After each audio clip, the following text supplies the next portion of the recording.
The rebirth starts with confessing to the school beauty. Is it Zhuang Zhou dreaming of a butterfly, or the butterfly dreaming of Zhuang Zhou? The dream, as ethereal and illusory as a reflection in a mirror, gradually shattered. Liu Beiran felt a splitting headache, as if countless threads were crisscrossing, continuously tearing at his soul. It hurts so much. I shouldn't have drunk so much. But that female executive's legs were so white, if only I could chat with her about life. Come on, wake up. If I'm late for work again, that stupid boss will scold me. Liu Beiran kept imagining, trying to move his limbs to break free from the dream's shackles. He remembered last night, accompanying a few clients for drinks, throwing caution to the wind for the sake of business, drinking until the world was spinning and the sun and moon disappeared. Why haven't I woken up yet? Am I going to die from drinking? Damn, I need to delete the 50 gigabytes of wife-related stuff from my cloud drive first. Suddenly, a mysterious force pushed the shattered dream forward, and a faint light appeared in the dim, chaotic space. He opened his eyes groggily, his tired eyes revealing the weariness from a sleepless night. A slight buzzing sound echoed in his brain, as though he had just experienced a hangover or perhaps something like a long, deep sleep. Where am I? He found himself in a familiar classroom. His classmates were all absorbed in their own studies, the classroom quiet as could be, not even a pin drop could be heard. On the wall next to the blackboard, there was a small wooden sign that read, 59 days until the college entrance exam. Looking out the window, he saw a small garden. The noon sunlight shone on the marble pavement, and a gentle breeze rustled the lush plants, the sound of leaves rustling gently filling the air. Everything here feels so familiar. Liu Beiran sighed inwardly, feeling that even if this were a dream, it felt so real he could even see the dust particles floating in the air. Cough, cough, class monitor. A sweet, soft voice entered his ears, pulling Liu Beiran's thoughts back to reality. He turned his head and saw the girl who had reminded him. She had her hair tied in a high ponytail, with willow-shaped eyebrows and bright eyes, her flawless face radiating youthful energy without any makeup. Xu Nianqing, I can't believe I see you here. I thought you went abroad, and would never meet again. Liu Beiran said with a smile. Don't talk, look ahead. Xu Nianqing said quietly, showing a hint of nervousness. Liu Beiran was unbothered and laughed. Hey, what's there to be afraid of in a dream? Do you believe that I'll have oldly give you a model youth certificate later? Suddenly, a strong sense of danger surged in his heart. Liu Beiran turned around, and a small white dot appeared in his sight, rapidly enlarging in a parabolic arc. Holy shit! A concealed weapon. Before he could react, Liu Beiran felt a sharp pain in his forehead. He had clearly been hit. Why does it hurt in a dream? That was Liu Beiran's thought at that moment. He looked up at the podium, where the homeroom teacher, Li Huai, was glaring at him with a fierce expression. Liu Beiran, go to the back. At that moment, Liu Beiran was completely stunned. Even though he was reluctant to believe it, all the signs pointed to the fact that everything he was experiencing was not a dream, but a real event. The time was 2012, just 2 months before his college entrance exam. I've been reborn. Liu Beiran had read plenty of web novels in his previous life, so he was familiar with terms like time travel and rebirth, but he had never imagined it would happen to him. Ding-ling-ling, the bell for the end of class rang. After giving a few instructions, the homeroom teacher left the classroom, and Liu Beiran returned to his seat. He glanced at his deskmate again, a strange, indescribable feeling welling up in his heart. Hello, I'm Xu Nianqing. I hope we can get along well in the future. Xu Nianqing smiled. Oh, okay. Liu Beiran replied. This question should be solved this way, like this. She demonstrated the problem. Okay, I understand. Once we're in college, you can't be so quiet anymore, or you won't be able to get a girlfriend. Okay. Memories from his youth gradually became clearer, like an ancient wishing bottle buried under sand, now emerging from the wind, revealing the youthful years that had never rusted. Noticing Liu Beiran's gaze, Xu Nianqing seemed a little shy and whispered, I pushed you just now because you were asleep, and the homeroom teacher came into the classroom. I know, thanks. Liu Beiran smiled. Xu Nianqing was puzzled by Liu Beiran's behavior and words. Her impression of him, as someone who had sat next to him for 3 years, was that he was a quiet, introverted person. He never participated in class activities, and when others tried to talk to him, he would respond with brief answers, as though speaking an extra word would kill him. But what had just happened completely exceeded her understanding of this deskmate. Liu Beiran understood her confusion and said, "Actually, I figured things out. I used to live so cowardly. From now on, I want to face life with a completely new attitude. What do you think?" "Oh, sounds good." Xu Nianqing was still a bit dazed. Many classmates around them were also staring in shock. Their impression of Liu Beiran was similar to Xu Nianqing's, but with an added layer of jealousy. Xu Nianqing was recognized as the school belle of Liucheng No. 1 High School. Although she had never admitted it, every time someone confessed to her, she would wave them off and clearly state that she only wanted to focus on studying and had no intention of dating in school. This left many students feeling regretful. Today was Friday, and there was no evening self-study. The bell signaled the end of the day's classes, and students began packing their bags, ready to head home. Forget it, no time to explain. Liu Beiran had no intention of staying at school. Right now, he was eager to go home and see his parents.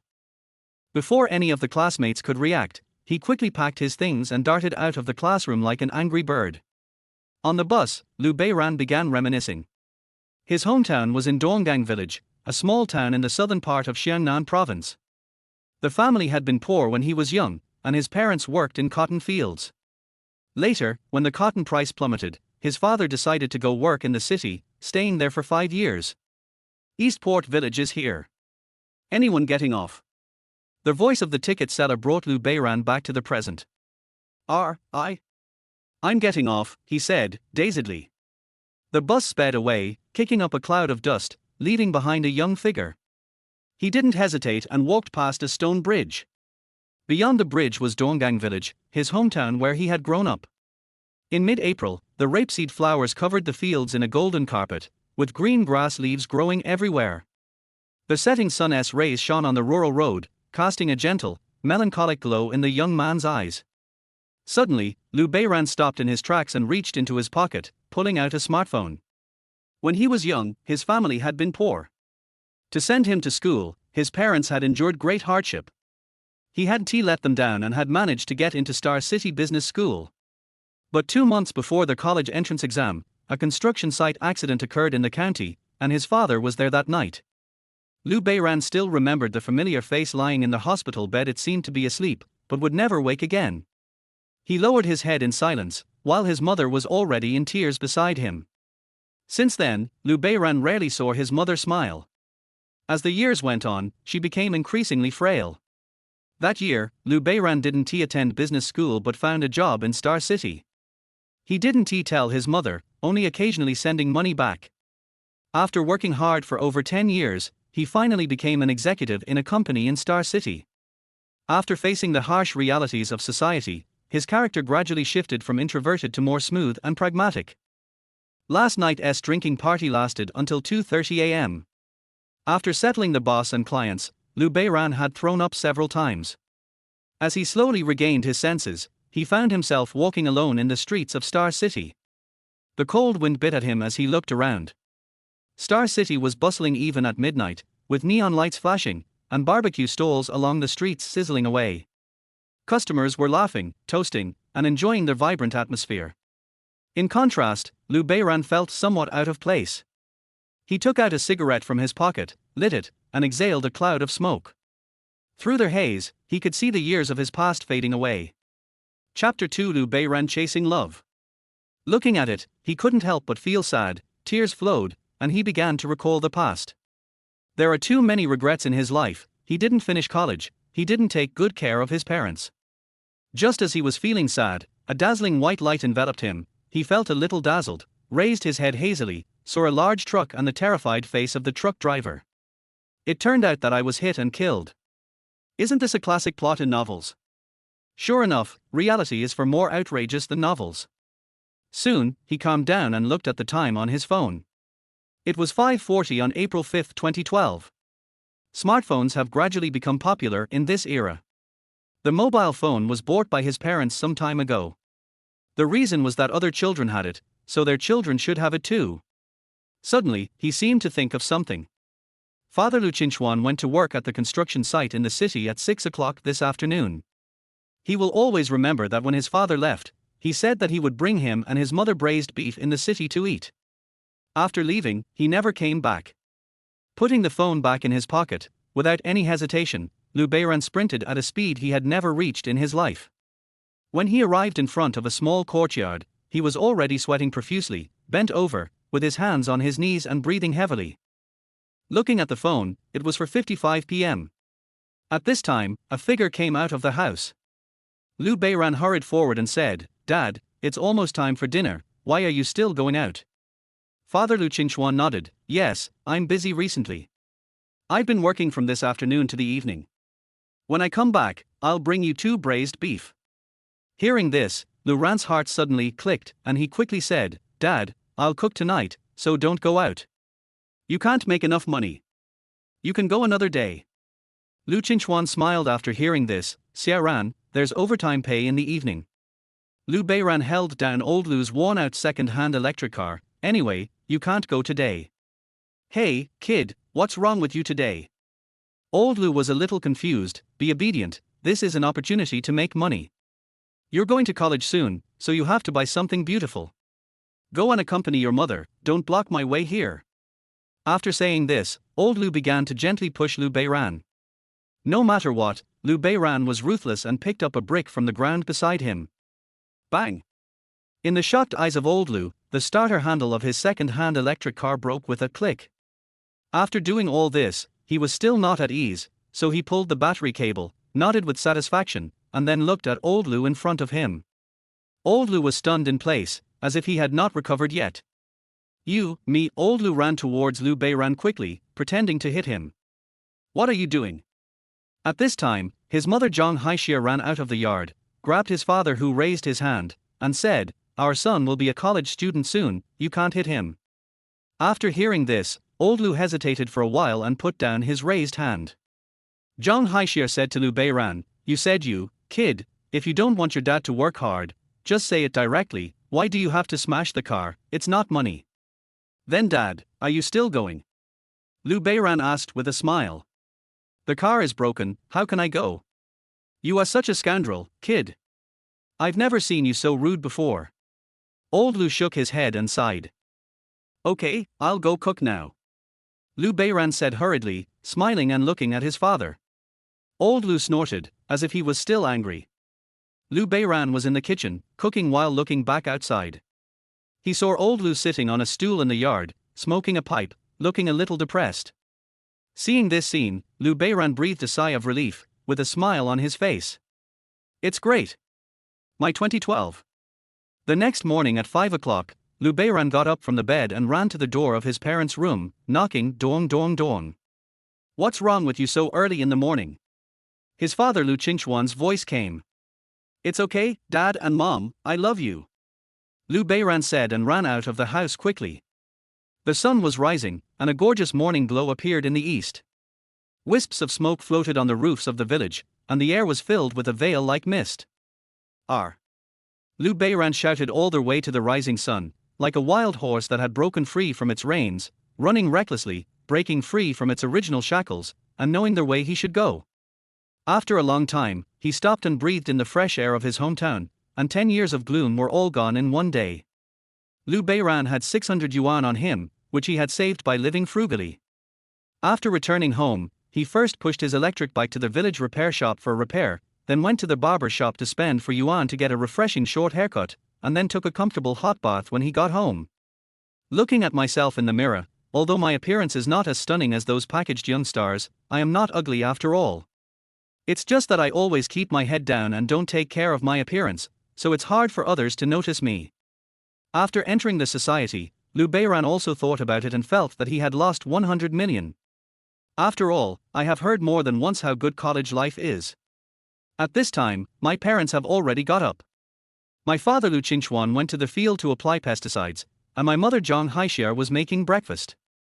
Ran returned to the room and began to analyze everything in front of him rationally.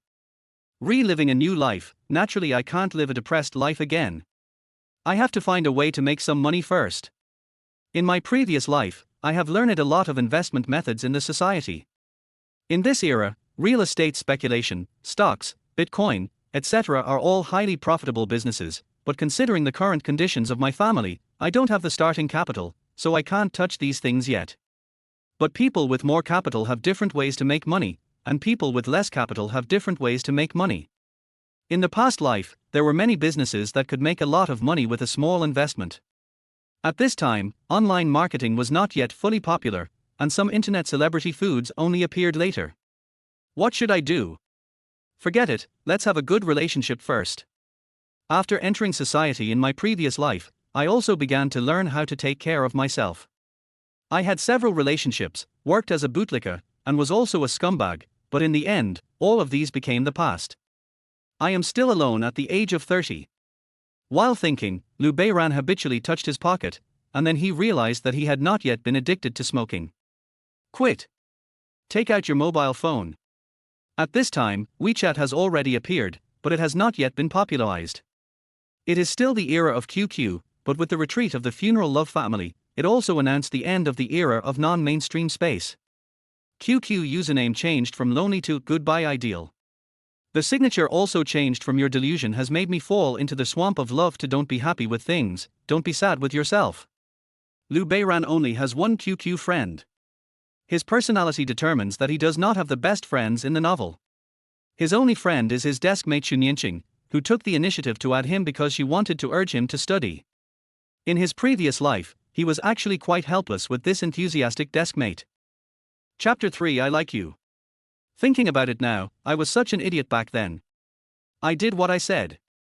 After a simple breakfast, Beiran rode the electric bike that his father had repaired and left the village. An hour later, he arrived at a store in the county town and rented something. Then he drove to a rather high-end residential area.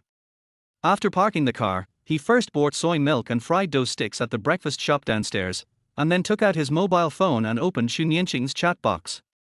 Beiran, do you believe in miracles? Not long after, Xunyinqing replied.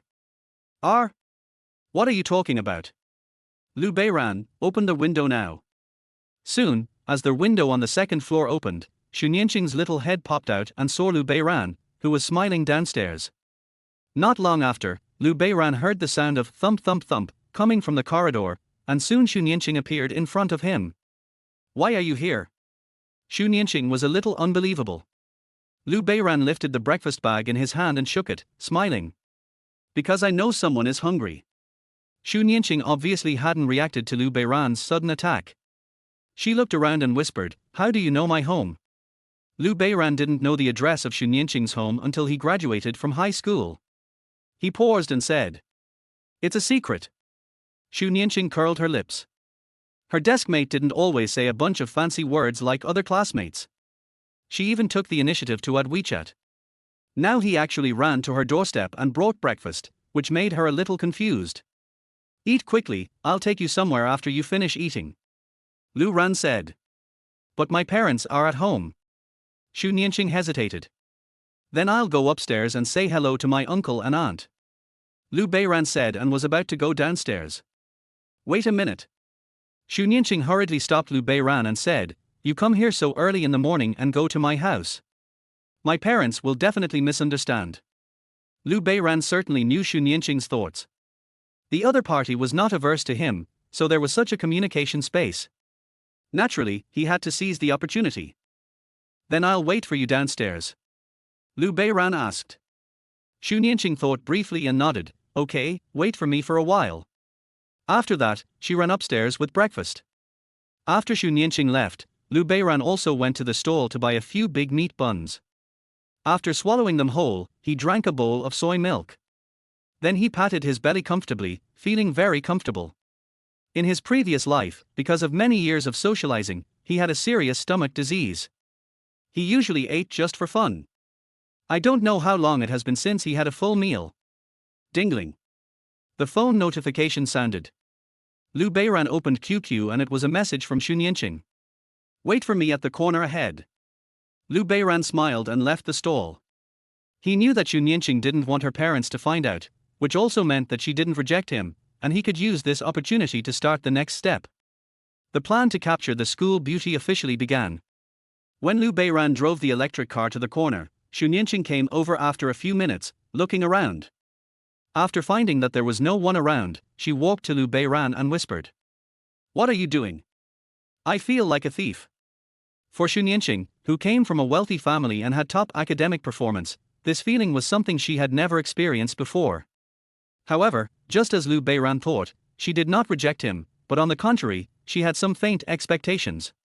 This did not mean that she felt about Lu Beiran, but that she was used to living a monotonous life, and she would be curious about this kind of wild way, and the other party was her deskmate for 3 years, and she believed in his character. Lu Beiran handed the helmet to Xu Nianqing, patted the back seat of the electric bike, and said with a smile. Come on, princess, please get on the horse. TSK, boring. Xu Nianqing muttered, put on the helmet, and sat on the back seat. As the electric bike started, the surrounding scenery began to change. It must be said that Lu Beiran's driving skills were very stable. Even at a speed of 80 miles per hour, he did not feel any shaking, and Xu Nianqing did not feel any bumps. From the high-rise buildings to the uneven low houses, and finally to a countryside covered with rape flowers. The morning sun shone from the sky, reflecting colorful light on the crystal dewdrops. The mist had not yet completely dissipated, and there was a different kind of haziness. Xu Nianqing grew up in the city since she was a child. She had only seen the scenery of the countryside in books and had no personal experience. Lu Beiran parked the electric bike on the side of the road, and took Xu Nianqing to the rapeseed field, smiling, is it beautiful? Beautiful. Xu Nianqing blurted out, seeming to be immersed in this scene. At this time, Lu Beiran walked to the electric bike, opened the seat with the key, and there was a guitar inside. This was rented before he came to find Xu Nianqing. In his previous life, he had been wandering for 12 years. When he just entered society, he also had a dream of becoming a star. He taught himself guitar and thought about entering the entertainment industry. But later he realized that he had no background and no capital, and had nothing to do with the entertainment industry, so he could only sing in bars, thinking that one day a scout would discover him. This wait lasted for 2 years. The scout didn't come, but a lot of rich women joined. Of course, they were forced to do so. They still had a lot of ideas about the young Lu Beiran, but Lu Beiran was still very immature at that time, and he didn't want to bow down for a few dollars, so he refused the invitation of the rich women to ask him to watch a movie in the middle of the night. Lu Beiran hung the guitar on his body and stroked the 6 strings with his fingers. At this time, Xu Nianqing also turned her head and noticed Lu Beiran holding the guitar. Oh, you can play the guitar? Xu Nianqing asked with a smile. I know a little bit. Lu Beiran nodded gently, the most beautiful, sunny day, for the most beautiful you. The little yellow flower of the story. It has been floating since the year I was born. Swinging in childhood. Swinging with memory until now. As Lu Beiran's magnetic voice sounded, Xu Nianqing's thoughts were completely attracted. It must be said that this classmate sang very well. If you observe carefully, you will find that his appearance seems to be a little different, and even his eyes have become clear from the original dullness. Once upon a time, there was someone who loved you for a long time. But the wind gradually blowed the distance so far. Finally, I can love you for one more day. But at the end of the story, you seem to have said goodbye. After the song, Lu Beiran looked at Xu Nianqing, who was still immersed in the song. She smiled and showed 2 shallow dimples on her cheeks. Her clear eyes seemed to have stars twinkling. Xu Nianqing. What's wrong? Lu Beiran's shout brought her thoughts back to reality. I like you. Chapter 4, The First Pot of Gold. These 4 words were like an 8/4 scale that stirred up huge waves in Xu Nianqing's heart. At this moment, she stood there in a daze, her beautiful eyes wide open, with an expression of disbelief. What did you say? She asked. I said I like you. Lu Beiran responded with a smile. After Lu Beiran finished speaking, Xu Nianqing's fair cheeks instantly turned pink, as gorgeous as the clouds in the sky. But, I haven't thought about falling in love. Xu Nianqing hesitated, obviously not expecting Lu Beiran to confess to her. It's this situation. Lu Beiran thought about it and continued, you don't have to respond so quickly. I brought you out today just to express my feelings. High school life is about to end and we may have to part ways. I just want to say what I have kept in my heart for 3 years. I don't want to leave any regrets in my youth. Looking at the serious Lu Beiran in front of her, Xu Nianqing knew that he was not joking. She pursed her lips slightly, lowered her head, crossed her hands, and rubbed her 2 white thumbs. Stupid, take the exam well. Liu Beiran put the guitar back under the chair and said to Xu Nianqing, let me take you home. Your parents will be worried soon. Yeah, okay. Although Liu Beiran said something that shocked me, the fact that he wanted to send me home now also meant that he had no bad intentions. Xu Nianqing thought about it and glanced at Liu Beiran. The scene of him singing passionately before was still lingering in the girl's mind. She suddenly felt that this classmate seemed not bad. But of course I want to have a romantic relationship, and now the college entrance examination is approaching. Wait until school comes and tutor him properly. After Liu Beiran sent Xu Nianqing home along the same route, he returned the rented guitar to the store owner, bought a new set of clothes at the clothing store, and drove his electric car back home. It was already afternoon when he got home. His parents were still working in the fields and had not returned yet. Liu Beiran heated up the food, ate, washed the dishes, and returned to the bedroom. Ding-ling. At this time, the cell phone rang. Xu Nianqing, I'm very happy today, thank you. Liu Beiran smiled. Girls at this age are generally more innocent. Xu Nianqing took the initiative to send him a message, which proved that she was really happy. This was certainly a good start for him. What happened today undoubtedly left an indelible impression in her heart. Maybe when she sees rape flowers in the future, she will think of the image of a boy holding a guitar. He missed too much in his previous life. Now that God has given him another chance to live, he naturally has to get back what he lost. He began typing. No, I should thank you. You know that I have always kept my heart closed during these years. I had planned to live like this for the rest of my life, but I didn't expect a girl to break into my world. At that moment, I realized that life is still beautiful. The girl's smile and frown are like the warm sun in winter, melting the thousands of layers of ice and snow in my heart. These words would undoubtedly make people want to live in a 2-bedroom apartment in the previous life, but they are very useful in this era, and Liu Beiran knows this very well. Xu Nianqing, who was sitting in the bedroom, heard the prompt tone and immediately opened QQ. When he saw the message sent by Liu Beiran, his cheeks instantly flushed. I've never seen him talk so much before. The girl he is talking about should be me, right? But I really never thought about falling in love at school. But I'm really happy today. Knock knock knock. There was a knock on the door. My dear daughter, it's time to eat. The voice of Mother Lin Wanqiu came from outside the door. Okay, Mom. I'll be there right away. Xu Nianqing stood up immediately. Halfway through her run, she was startled. As if she had thought of something, she turned back, picked up her phone, opened QQ and started typing. Okay, my mom asked me to eat, so you should eat well too. See you at school. Liu Beiran smiled after seeing the message. He had had several relationships in his previous life, but the partners were all floating around in society. Material support was an indispensable factor, which was also the reason why he broke up later. Pure campus romance was like a chasm for him, too far away. Okay, see you at school. After replying to the message, Liu Beiran decided to start earning his first pot of gold. I opened the App Store on my phone, searched for Singularity Reading, and clicked to download.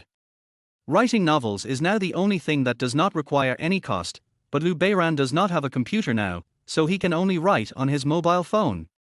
Although the efficiency is not that high, it is not a difficult task for him who could chat with 10 clients at the same time in his previous life. After downloading, click to become a writer. He gave himself a pen name called Mr. Liu, and the next step was to create works. The popular books during this period were Fights Break Sphere and Evernight. The genres were relatively simple compared to the previous life. They were basically stories about a genius boy who was abandoned overnight and then counterattacked to get slapped in the face. Readers also enjoyed it and never got tired of reading it. With his Chinese language skills, he should be able to do well if he follows the trend, but female readers seem to be more generous. In his previous life, when he was reading novels, he would see a floating screen from time to time.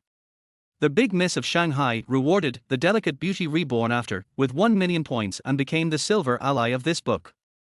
The Silver Alliance only paid 10,000 yuan, and if he split it in half with the website, he could get 5,000 yuan. Liu Beiran was very envious. He had thought about writing novels before, but was too busy with work, so he had no choice but to give up. But this is indeed a great opportunity. Liu Beiran did it right away. He clicked Create New Book and started typing in the title. He typed a few words on the page where he would create the book and clicked OK. The Domineering Lady Falls in Love with Me was successfully created. Although he had not read many books on women, the knowledge points from his previous life were still there, so it was not difficult for him to write them down. Next, we need to code the main text. First of all, a novel must have something time travel. The background is set in Yuan Dynasty, and the protagonist Lu Junyu's soul travels through time and space to the body of the male servant of the current Empress Rong Qingxue. There are not so many restrictions at this point in time, and there is a lot of room for you to play. First, the protagonist gave the Empress a massage. The Empress frowned slightly and asked the protagonist what kind of fingering technique was so comfortable. Then the protagonist started to make up stories and spoke sweet words, which made the Empress's red lips curl up and her eyes look full of love. Liu Beiran's ideas flowed like a stream and he wrote furiously. Soon, he had typed out 10,000 words. Click Publish to enter the library review. I looked at the time and realized that 3 hours had passed without me noticing. I have to say that my physical fitness after Rebirth is really good. It may be because I have been a human being in 2 lives. Even my imagination has become richer. However, the efficiency of typing on a mobile phone is still much lower than that on a computer. Without the crackling sound, it always feels like something is missing. I definitely have to buy a computer, and the most urgent thing is to get the royalties first. Within an hour, I received the news that my work had passed the review, which also meant that my book had appeared on Singularity Chinese website. The next step was to wait for the contract to be signed. The next morning, I received the signing news from the female editor. During this period, all contracts were paper-based, so Liu Beiran rode his electric bike to the county town to print the contracts. After sending the contracts out and returning home, he had already published 10,000 words and received comments from fellow book lovers. Is the author a pseudonym of a great writer? How come he wrote it so well? Great Lord, please hurry up, I can't sleep at night. Hurry up and sign the contract. I have already recharged the money. Liu Bao, my Superman color. Chapter 5, Why do you bully him? Liu Beiran had been locking himself in his bedroom for the past 2 days. His parents thought he was studying and did not disturb him. They just called him to eat on time. Time passed quickly, and it was Monday again, the day to go to school. After Liu Beiran finished his breakfast and chatted with his parents for a while, he got on the bus to Liucheng No. 1 Middle School. There were still 40,000 words of manuscripts saved in his phone. Now he just had to wait for the contract status to be changed. Liu Beiran checked the comments again and saw all the positive reviews.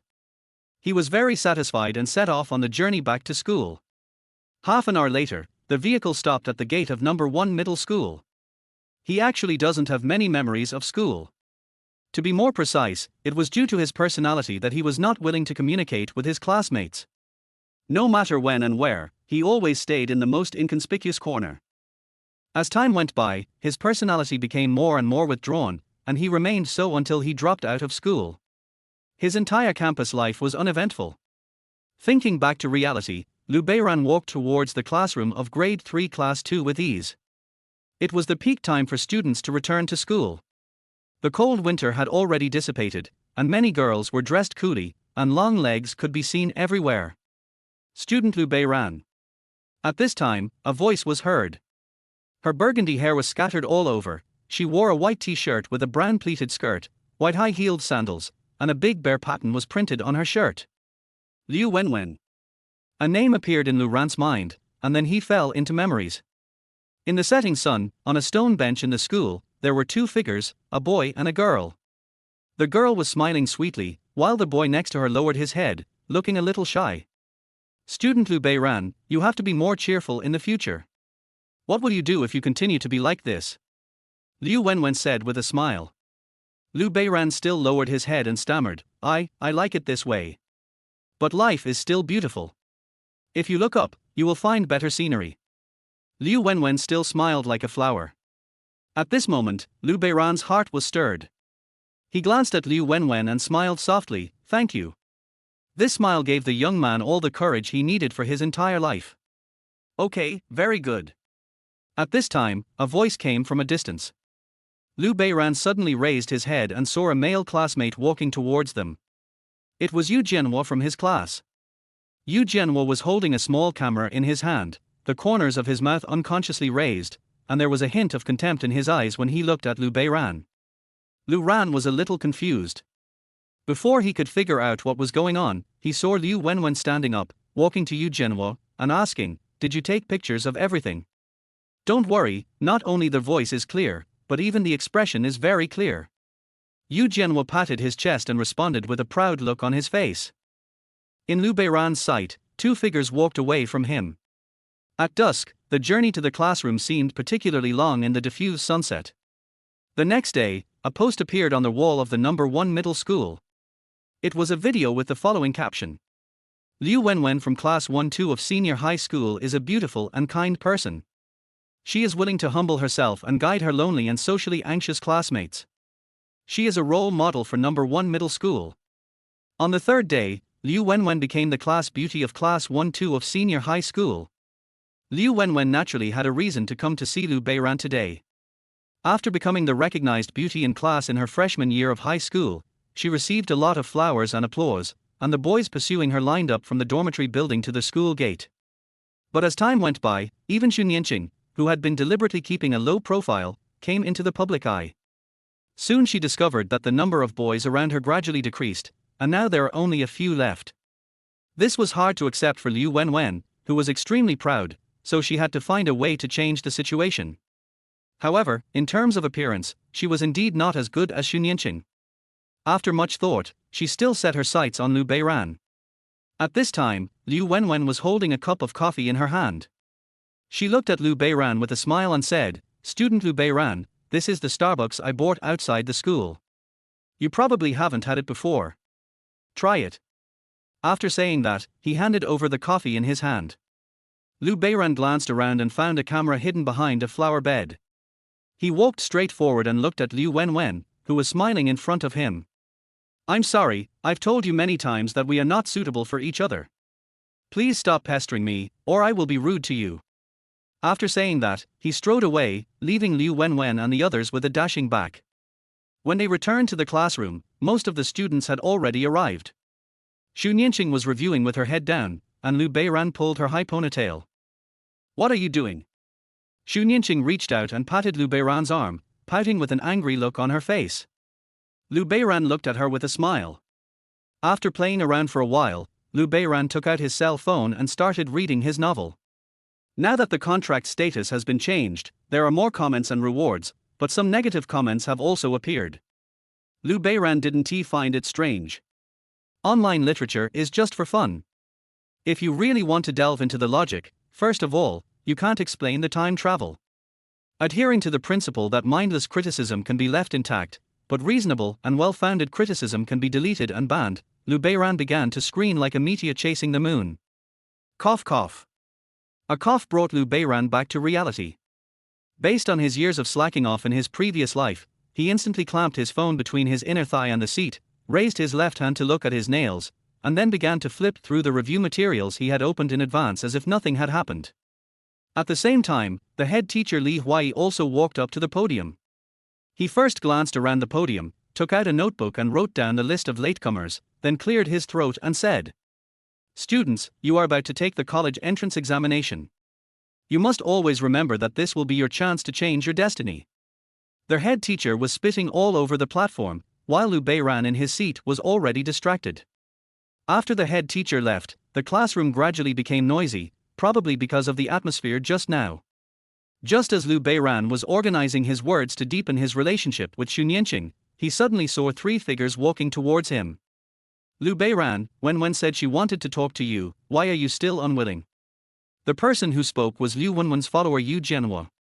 As a veteran licker of Liu Wenwen, Yu Jianhua couldn't help but get furious after hearing Lu Beiran say those words to Liu Wenwen. Only my goddess rejects others, how could she be rejected by others, especially by Lu Beiran, the autistic kid? This was hard for him to accept, and he was determined to seek justice for his goddess. Lu Beiran still sat in the same position, just watching calmly.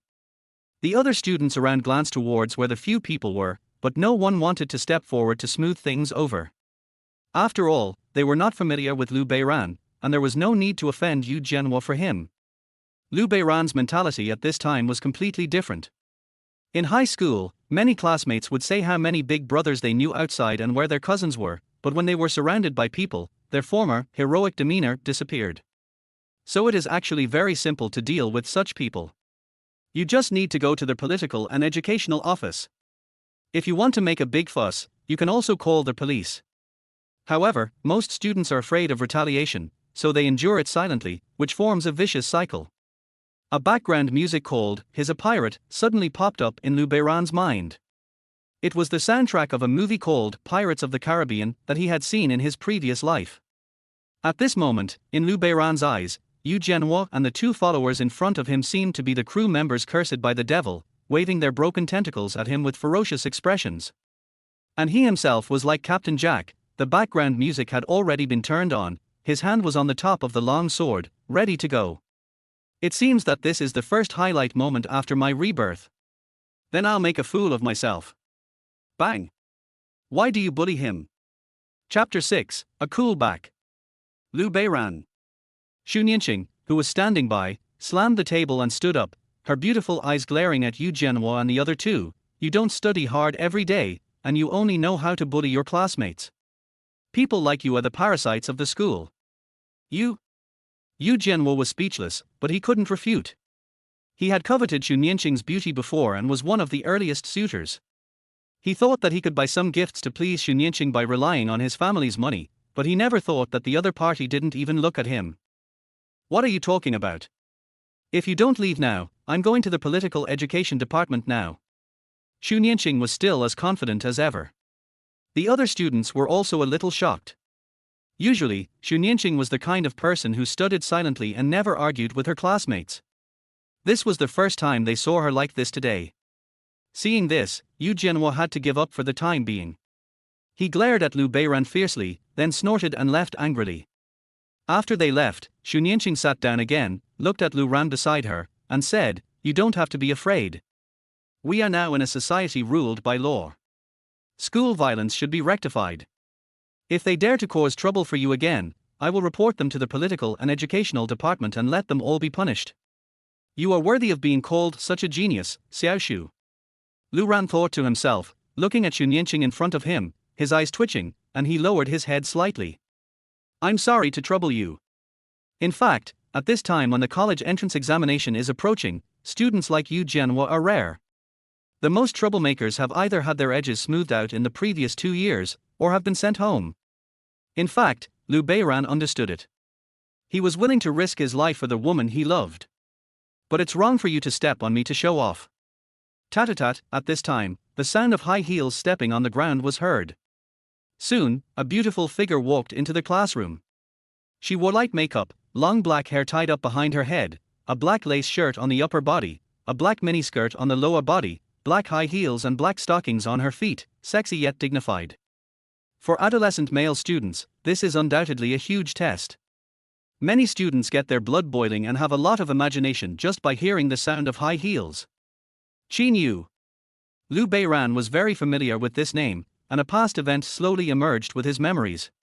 Qin Yu is currently 24 years old, has just graduated from a normal school, and is currently doing an internship at Liucheng No. 1 Middle School. Although she dresses in an avant-garde style, it is also due to the girl's natural love of beauty, and she is not the kind of person who likes to play. Maybe because he was young and inexperienced in his previous life, he was very caring towards Beiran, who had good grades but a cowardly personality. He was one of the rare lights in Beiran's gloomy high school life. But fate was cruel. After graduation, Beiran heard that she had a boyfriend. No one knew what happened to her, but she jumped off the building 1 month after the college entrance examination. Later it was said to be related to her boyfriend, but the police did not release the specific details. Qin Yu walked up to the podium, opened today's teaching materials and prepared to give a lecture. Beiran glanced at Yu Jianhua's position, and seemed to have noticed his gaze. Yu Jianhua turned his head, smiled contemptuously, and made a gesture of wiping his neck. This was a naked provocation, and it also told Beiran what he was about to face. Suddenly, there was a slight commotion around and many students turned their heads with confused looks on their faces. I saw Beiran had stood up from his desk, his eyes were calm, no emotion could be seen, he walked towards the podium with his head held high and his chest puffed out. At this moment, The BGM in his mind had changed to overty to the small knife society, and he seemed to have turned into the Monkey King wearing golden armor, a purple gold crown on his head, cloud-covered shoes on his feet, and holding a golden hoop stick. The fiery red cloak was blown up by the wind, reflecting the blood-red clouds. He stood in front of the south gate of heaven, facing 100,000 heavenly soldiers without any fear. A dialogue comes to mind. Where do you want to go, great sage? Tread on the southern sky and shatter the sky. What if you never come back? Then you'll never come back. Of course, this was just Liu Beiran's imagination. In the eyes of his classmates, it was just a student who was usually unknown and suddenly did something that shocked everyone. English teacher Qin Yu was also stunned. Usually, her impression of this student was that he was serious and liked to stay in the corner. This was also the reason why she cared about him. Liu Beiran walked up to the podium, nodded calmly at Qin Yu, and turned to face the students below the stage. He looked in Yu Jianhuo's direction again, and the two of them looked into each other's eyes. Stupid. Everyone. You, what the hell did you say? Yu Jianhuo knew that Liu Beiran was talking about him. He glanced at Liu Wenwen's position and found that she was also looking at him. He immediately slammed the table and stood up. The classroom of grade 3-2 began to get noisy, and the students were all confused.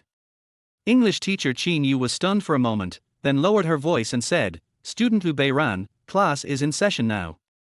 After saying that, he glanced at the classroom door again, and felt relieved when he saw that no one was coming. Liu Beiran chuckled and shook his head, looking at Yu Jianhuo, who had already stood up from his seat, and said, "I'm not talking about you. I mean everyone who bullies their classmates is an idiot." Yu Jianhuo under the podium began to tremble slightly due to being too angry, and several of his followers also looked at Liu Ran angrily. The other students were confused at first, but now they seemed to understand after hearing Liu Beiran's words. It was no secret that he was often bullied by Yu Jianhuo and his friends. Coupled with the fact that Yu Jianhuo and others had just taken the initiative to provoke trouble, Liu Beiran's emotions might have reached their peak and erupted like a volcano at this moment. Liu Wenwen had a dazed look on her face. She was somewhat doubting her life at the moment. Was this still the Liu Beiran she knew?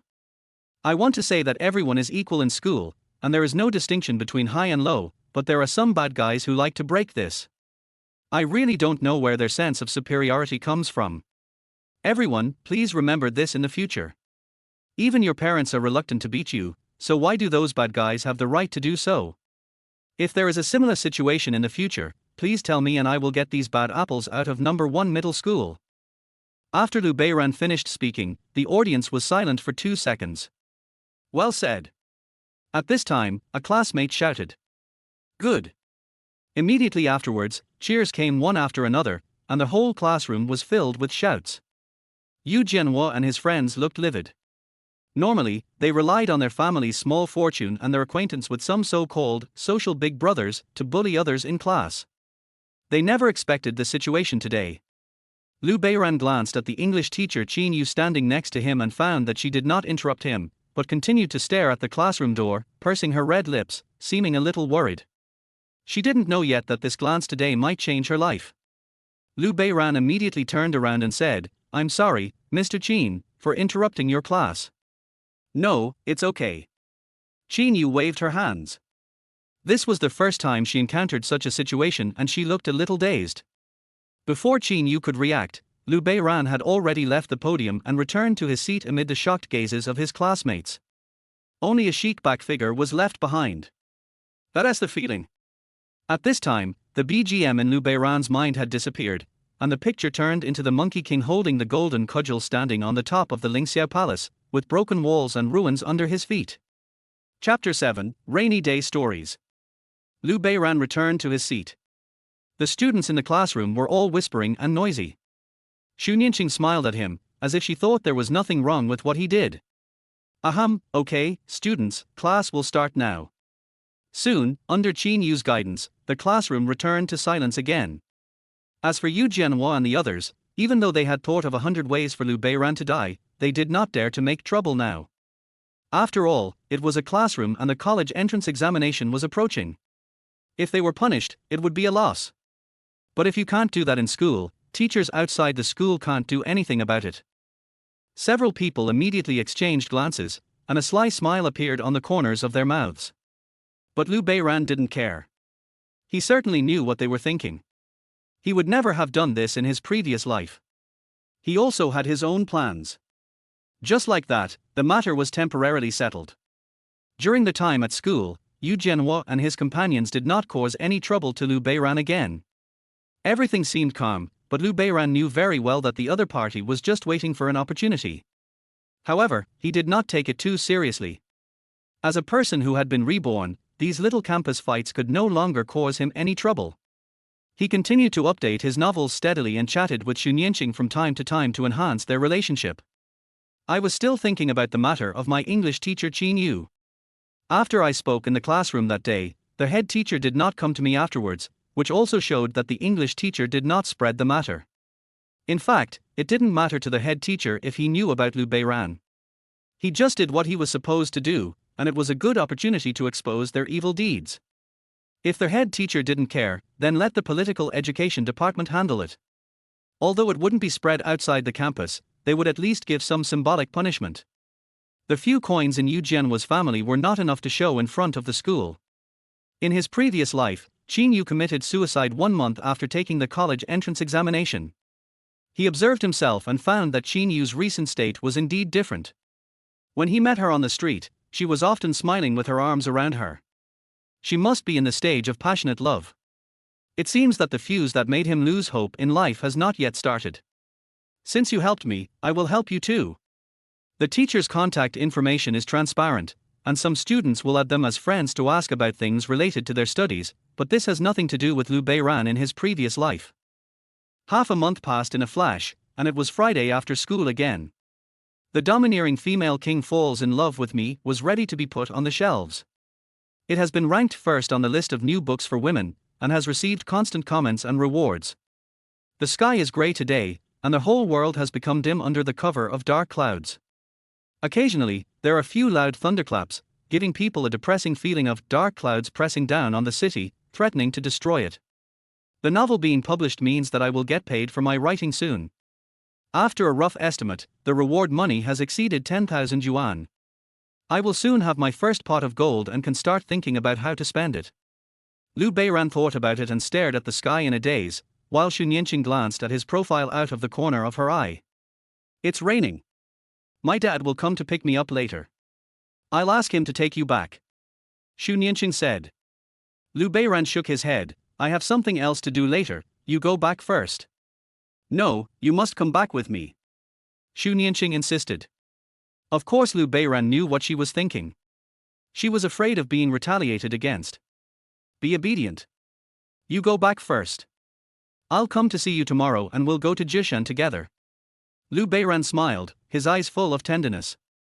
Well, okay then. Xu Nianqing had no choice but to agree. No, why should I agree to go out and play with him? I plan to review it tomorrow. Forget it, just go out. I haven't gotten some fresh air in a long time.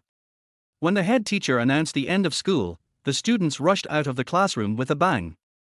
Xu Nianqing looked at Liu Beiran, who was sitting in the classroom, and curled her lips. You really won't come with me? She asked. Liu Beiran smiled and shook his head. See you tomorrow. Xu Nianqing had no choice but to leave. As soon as she went out, her father Xu Jianhua was already waiting at the door with a BMW 3 Series parked next to him. He smiled and waved at Xu Nianqing. However, he noticed that his daughter looked a little strange today, so he asked, My dear daughter, are you in a bad mood today? Xu Nianqing shook her head. It's okay, Dad. I wanted you to bring a classmate back, but he didn't come because of something. Oh, I see. Xu Jianhua said with a smile, then let's do it next time. We still have a lot of time. Your mother made your favorite braised pork today. Let's go back quickly. Yeah. Xu Nianqing nodded gently, her eyes full of melancholy. Liu Beiran and the others had almost all left before he slowly walked out with his school bag on his back. Boom! With a loud thunder, drizzle began to fall from the sky. The rain got heavier and heavier, and the ground at the classroom door was completely wet.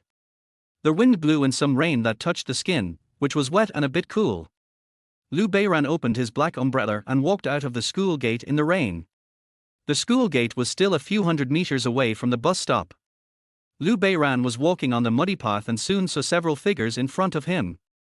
The leader Yu Jianhua glanced at him and smiled unbridledly. There were 2 followers standing beside him, looking at him with smiles, their eyes like a wild wolf looking at a little white rabbit. Liu Beiran suddenly had a sense of déjà vu about this situation. He had encountered such scenes several times in his previous life, but he always gave in and silently endured their ridicule. At this time, they were still 100 meters away, and Liu Beiran was still walking with an umbrella, with no intention of stopping or running away. This made Yu Jianhua and others feel a little strange. This boy was alone, and they had never seen him so brave before. When they were facing each other, Yu Jianhua said with a smile, "Liu Beiran, kneel down and kowtow to me now, and then cooperate with Wenwen to shoot a video, and I will let you go today, how about that?" Liu Beiran looked at another pavilion where Liu Wenwen was sitting with some snacks and Starbucks coffee next to their wooden chair. Liu Wenwen took a sip of the coffee Yu Jianhua bought for her and frowned. Last time, Liu Beiran not only rejected her, but also said that he was not suitable for her, making it seem like she was shamelessly chasing after him. Yu Jianhua said he would teach him a lesson, so of course she had to witness it with her own eyes, but she also said in advance that this had nothing to do with her. Liu Beiran nodded slightly. Seeing this, Yu Jianhua's smile became even more intense, and he looked at Liu Wenwen in the distance, like a pet dog wagging its tail to its owner, wanting to get praise. "Then you start." As soon as Yu Jianhua finished speaking, a follower behind him took out his mobile phone and started filming, making tsk sounds at the corner of his mouth, and his eyes were full of contempt. Liu Beiran lowered his head and walked in front of Yu Jianhua. He stammered. "What do you mean by I? Come on and tell me. Do you want me to pry your mouth open?" Yu Jianhua deliberately raised his voice. He glanced at Liu Wenwen, who was standing beside him, and saw that she was looking at him with a smile. He couldn't help but feel satisfied. At this time, there were a few students passing by, and they basically turned a blind eye to the situation. No one wanted to get involved in trouble. Liu Beiran still kept his head down, letting the rain splash on his body. His clothes were already soaked. "You don't understand what I'm saying, do you? I'll just say what I'm told to say." Yu Jianhua was a little impatient. Suddenly, Liu Beiran raised his head. "Fuck your mother." Chapter 8, Moisturizing Things Silently. Before Liu Beiran finished speaking, he threw a punch right at Jianhua's face. Yu Jianhua was unable to react in time. In a trance, a shadow enveloped him in front of his eyes. Then he felt a huge impact and fell to the ground in an instant. There was a buzzing sound in his brain and the sky suddenly became dark. Without any hesitation, Liu Beiran took a step forward and kicked the follower behind Yu Jianhua in the abdomen. The follower instantly flew backwards like a shrimp in a bent bow. "I'll fucking beat you to death." Finally, the henchman reacted, his face became ferocious, and he punched Liu Beiran in the face. Liu Beiran dodged nimbly by leaning sideways, then grabbed his wrist with his right hand, pressed down on his head with his left hand, and met the attack with his knee. He was extremely fast and everything happened in a flash. Liu Beiran grew up in the countryside.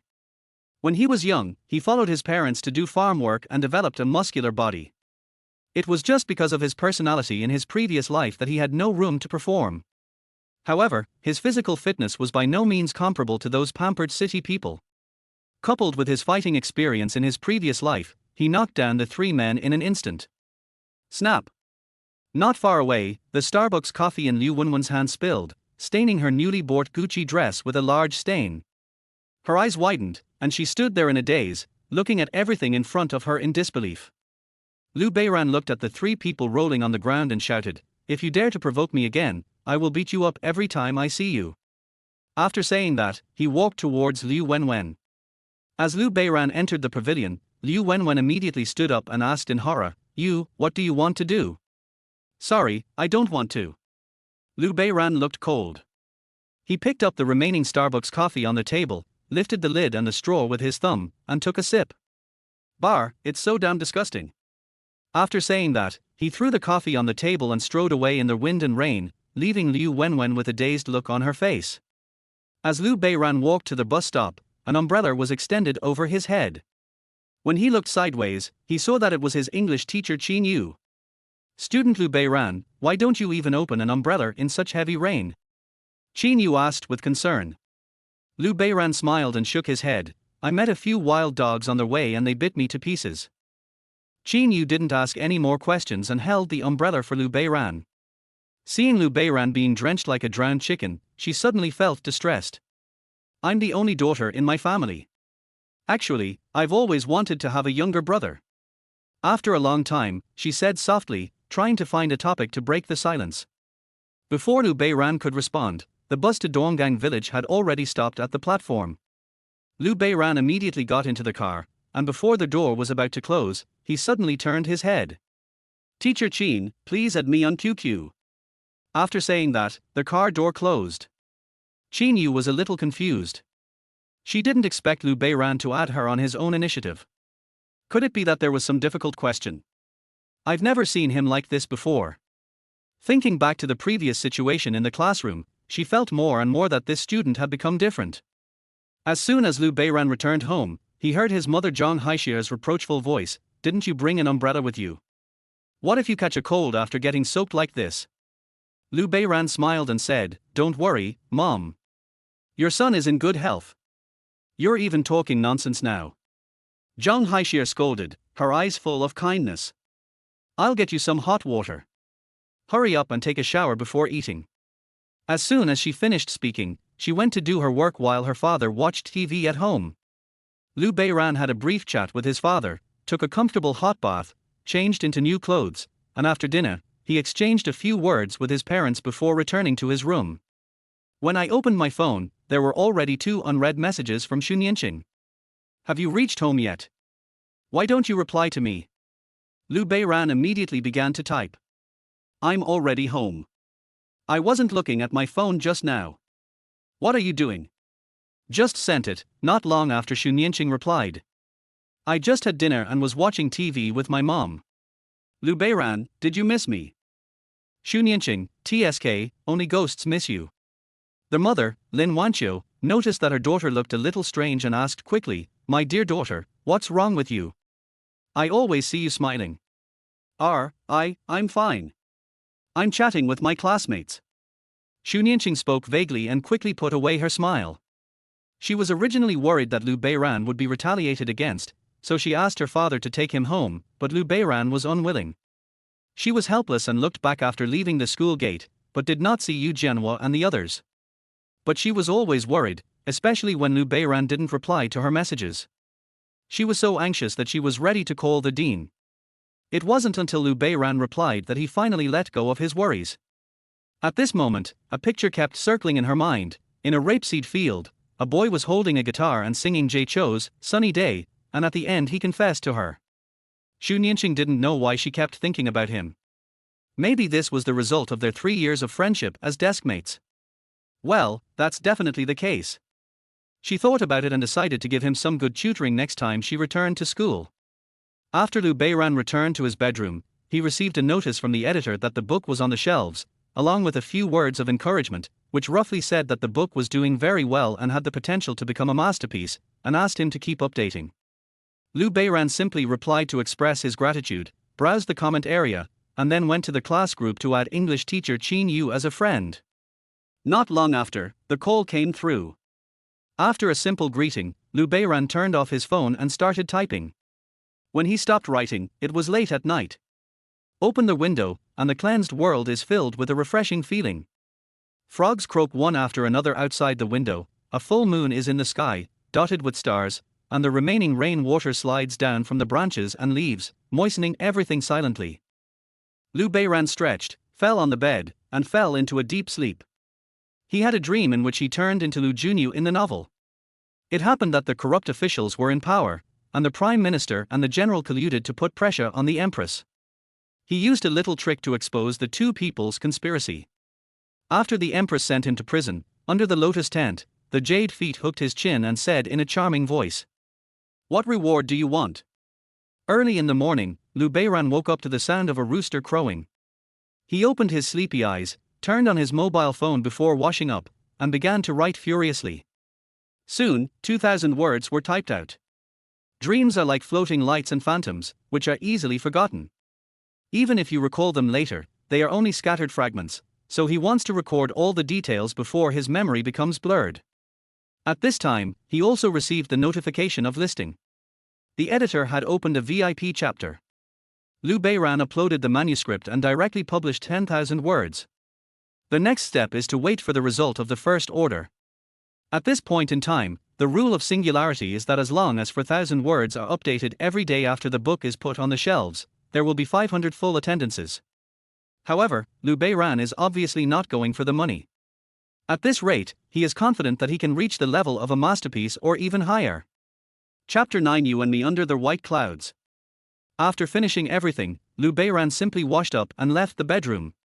At this time, his parents had gone to work in the fields. There was prepared food in the kitchen, which only needed to be heated up before eating. When Liu Beiran was a child, he often went to the fields with his parents, but after he entered junior high school, his parents stopped letting him go, saying that he should focus on his studies. Even if Liu Beiran insisted, his parents still adhered to their principles and did not let him get involved in the mud in the fields. Liu Beiran looked around his own small house, which had old furniture, a second-hand color TV whose screen flickered from time to time, no air conditioning, and only 2 worn-out electric fans. Wait until the royalties come in and buy some new furniture. Dad and Mom, you will be able to enjoy your life soon. Liu Beiran thought that after finishing his meal, he would walk out of Donggang village and take the bus to the county, as he had other things to do today. At this time, he still had 500 yuan in his hand. Although it was not much, it was enough for a date with Xu Nianqing. Half an hour later, the bus stopped at a place in the county town. After getting off the bus, Liu Beiran walked straight towards Xu Nianqing's residential area. When he arrived downstairs, he took out his mobile phone and started sending messages. Guess where I am? 20 seconds later, Xu Nianqing replied. Where are you? Liu Beiran, I'm in your heart. Just after he sent the message, within 2 minutes he heard a thump thump thump sound, and soon Xu Nianqing came in front of him. Today, Xu Nianqing still has her hair tied in a high ponytail and wears a white long skirt that reaches her knees. She has a pair of white sneakers on her feet. With her fair oval face, she looks youthful and has a sweet smile. Why are you staring at me? Xu Nianqing felt a little shy when Liu Beiran looked at her. You are so shameless. Liu Beiran laughed. What did you say? Xu Nianqing pouted, clenched her slender little hands into fists, and gestured to Liu Beiran twice. I was clearly looking at a beautiful woman, but you were thinking I was looking at you.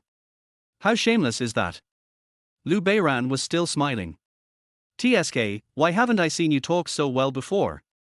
Xu Nianqing curled her lips. I've told my mom, let's go. What? Your mother knows about us. Liu Beiran looked shocked. What are you talking about? I told my mom that I went out to play with my classmates today. Of course, Liu Beiran knew that with Xu Nianqing's personality, she would never tell her family before the relationship was confirmed. He also knew her family situation. Her parents ran a garment factory in the center of Jinli and were considered well-known wealthy businessmen in Jinli. Even in the whole Liucheng, they had a certain status. Therefore, for Liu Beiran, who came from a poor family, Xu Nianqing's parents were a big test. After the two of them agreed, Xu Nianqing went upstairs again, and when she came down, she had a small shoulder bag hanging around her waist. Let's go, she said with a smile, and the two of them got on the bus to Zhishan Scenic Area. Zhishan Scenic Area is located in the southern part of Jinli.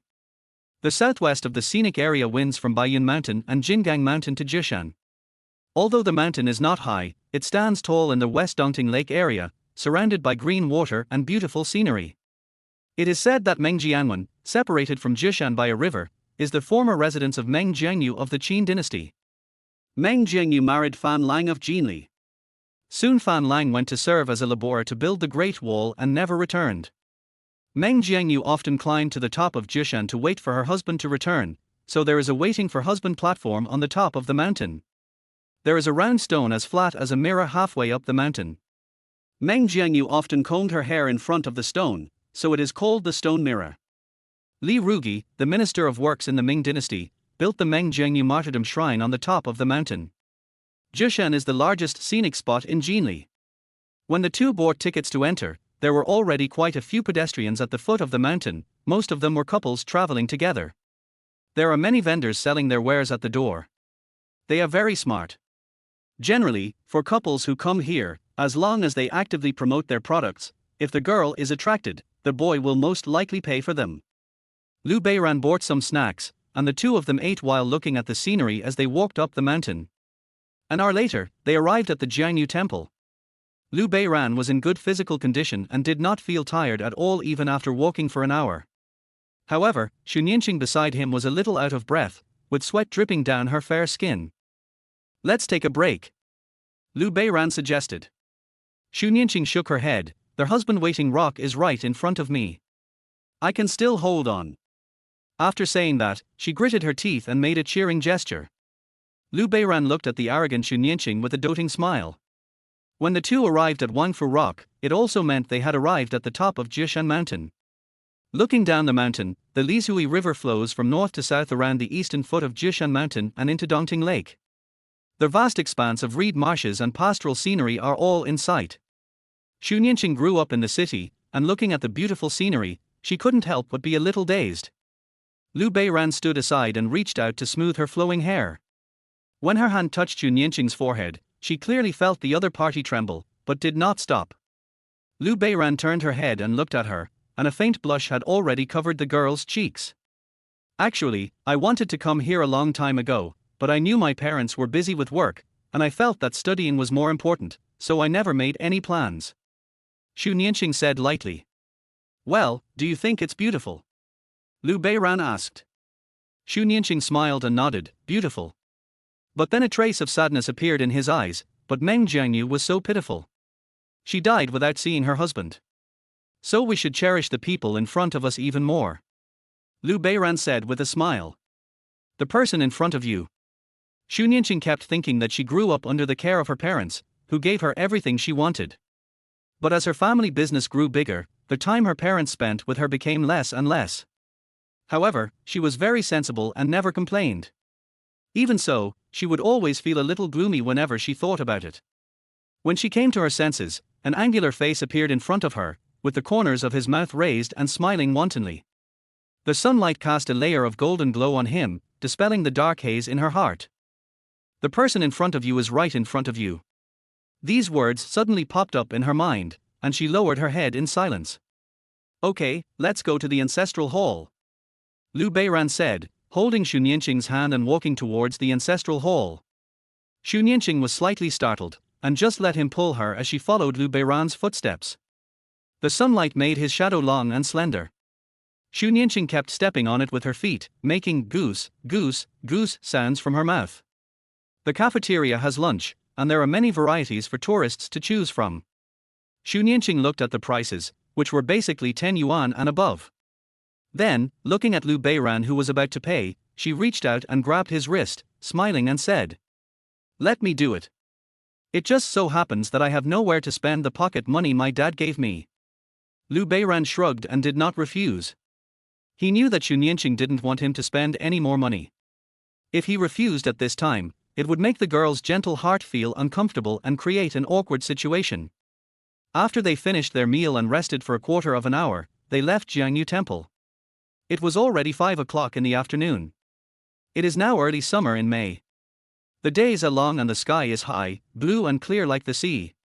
Occasionally, a few thin clouds float by, leisurely and casual. On the mountain road, the two shadows gradually overlapped, and occasionally collided slightly, as if they were laughing and playing. Before long, the positions of my palms unconsciously became connected like clouds in the sky. Chapter 10 College Entrance Examination. Just like that, the two of them established a relationship naturally. For Liu Beiran, who had many years of social experience, he was already confident about this. But it was different for Xu Nianqing. After she returned home, her heart kept beating wildly and the blush on her cheeks had not yet completely faded. Lin Wanqiu, the mother standing by, felt something was strange. After asking, Xu Nianqing just said that she went out with her classmates. However, as a woman, her sixth sense still made her smell something different. In their minds, Xu Nianqing had always been a good girl, and no one would hide anything from her. However, she did not ask any further questions, but just planned to find time to talk to her husband. Liu Beiran looked calm when he returned home, and even bought an old hen from the Jinli vegetable market. When I got home, smoke was already rising from the chimney on the roof, and my mother Zhang Haixia had started cooking. Why did you buy a chicken? Don't you have one at home? What a waste. Zhang Haixia scolded. Liu Beiran didn't say anything, just laughed, hee hee. The old hen had been processed at the market and he only needed to stew it. When the meal was served, my father came home on his electric bike. After finishing his meal, Liu Beiran immediately ran into the bedroom and opened Singularity Reading to check the first order status. As soon as I opened it, I saw the floating screen at the top of the software saying, like a poem and painting. I rewarded the domineering female lord falls in love with me with 1 million points, becoming a silver ally of this book. Fuck. Liu Beiran blurted out a Chinese quintessence, 1 million points, which is 10,000 yuan. The previous rewards were relatively scattered, and he also knew that female readers were generous, but he was still a little surprised to directly give a silver alliance. After the other party gave the reward, he left a message in the comments section. Hee hee, here comes the silver alliance. Come on, Mr. Liu. Without saying a word, Liu Beiran published another 10,000 words from his saved manuscripts and added the words thanks to Miss Wan Ruoshahur for the reward from the Silver Alliance at the end of the chapter title. At present, the first order has reached 3,200, reaching the level of high-quality products. This is actually within his expectations, so he does not have too much psychological fluctuations. So it's time for happy coding again. The weekend passed quickly. Apart from chatting with Xunyanqing, Liu Beiran just hid in his room typing. As for reviewing, it was not necessary for him now. He would think about it when he went to school. It was a good opportunity to deepen his relationship with Xunyanqing. He didn't care about the last PK with Yu Jianhua and others. Even when he was asked about it later, it was the other party who started the fight first. According to the law, he was acting in legitimate defense. He didn't finish off the guys after knocking them down because he didn't want to be accused of excessive defense. When Liu Beiran returned to the number 1 middle school classroom again, most of his classmates had arrived. He sat at his desk and found that Yu Jianhua and others glanced at him from time to time. He raised his head to look at them, but they avoided his gaze. Sure enough, only magic can fight magic. People like Yu Jianhua have never experienced the hardships of society. They usually just brag and bully their classmates in school. If they really meet a tough guy, they will become soft. Liu Wenwen seemed to be looking at Liu Beiran with fear because of his behavior last time. Now that things had come to this, the school beauty no longer thought about it and only wanted to graduate quickly and stay away from Liu Beiran. After that incident, Yu Jianhua and his friends became well behaved. They no longer bothered their classmates and usually avoided Liu Beiran on purpose. The cousin they mentioned before no longer existed. Liu Beiran has already written a lot of manuscripts at home. Now he just needs to find time to write a little bit and then wait for the payment at the end of the month. He began to take the initiative to ask Xunyanqing for advice on the subject, and Xunyanqing also enjoyed it. The storm subsided and everything returned to calm. During a break, Liu Beiran just came back from the toilet and ran into his English teacher Lin Yu, who was holding review materials. Hello. Liu Beiran took the initiative to greet. It's classmate Liu Beiran. I've seen you studying hard recently. The teacher is also very happy. Keep up the good work. Lin Yu responded with a smile, but Liu Beiran could clearly see that her eyes were visibly swollen, as if she had been baptized by tears. Liu Beiran did not ask in detail. After all, in school, it was quite strange for a student to take the initiative to care about the teacher, and his relationship with Xunyanqing was gradually stabilizing. But he already had a rough guess in his mind. As for why he wanted to help Lin Yu, it was obviously impossible to say that he was just seeing injustice. Maybe it's the gaze staring at the classroom door in class, or the umbrella held in the rain outside the school. Sometimes, life and death are just a matter of a thought. There is less than a month left until the college entrance examination. Lin Yu must have had some relationship problems with her boyfriend, and there are still 2 months before her suicide. For now, she can focus on her studies. In my previous life, my grades were pretty good, but my mood for the college entrance examination was affected by my father's accident, which resulted in my poor performance.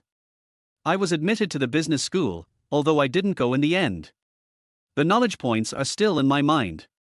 In this life, I will definitely go to college, but the grade of the school is not that important.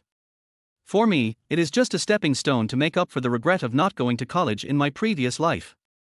The management of second-tier colleges is much more relaxed than those top universities, and I will have more room to display my abilities.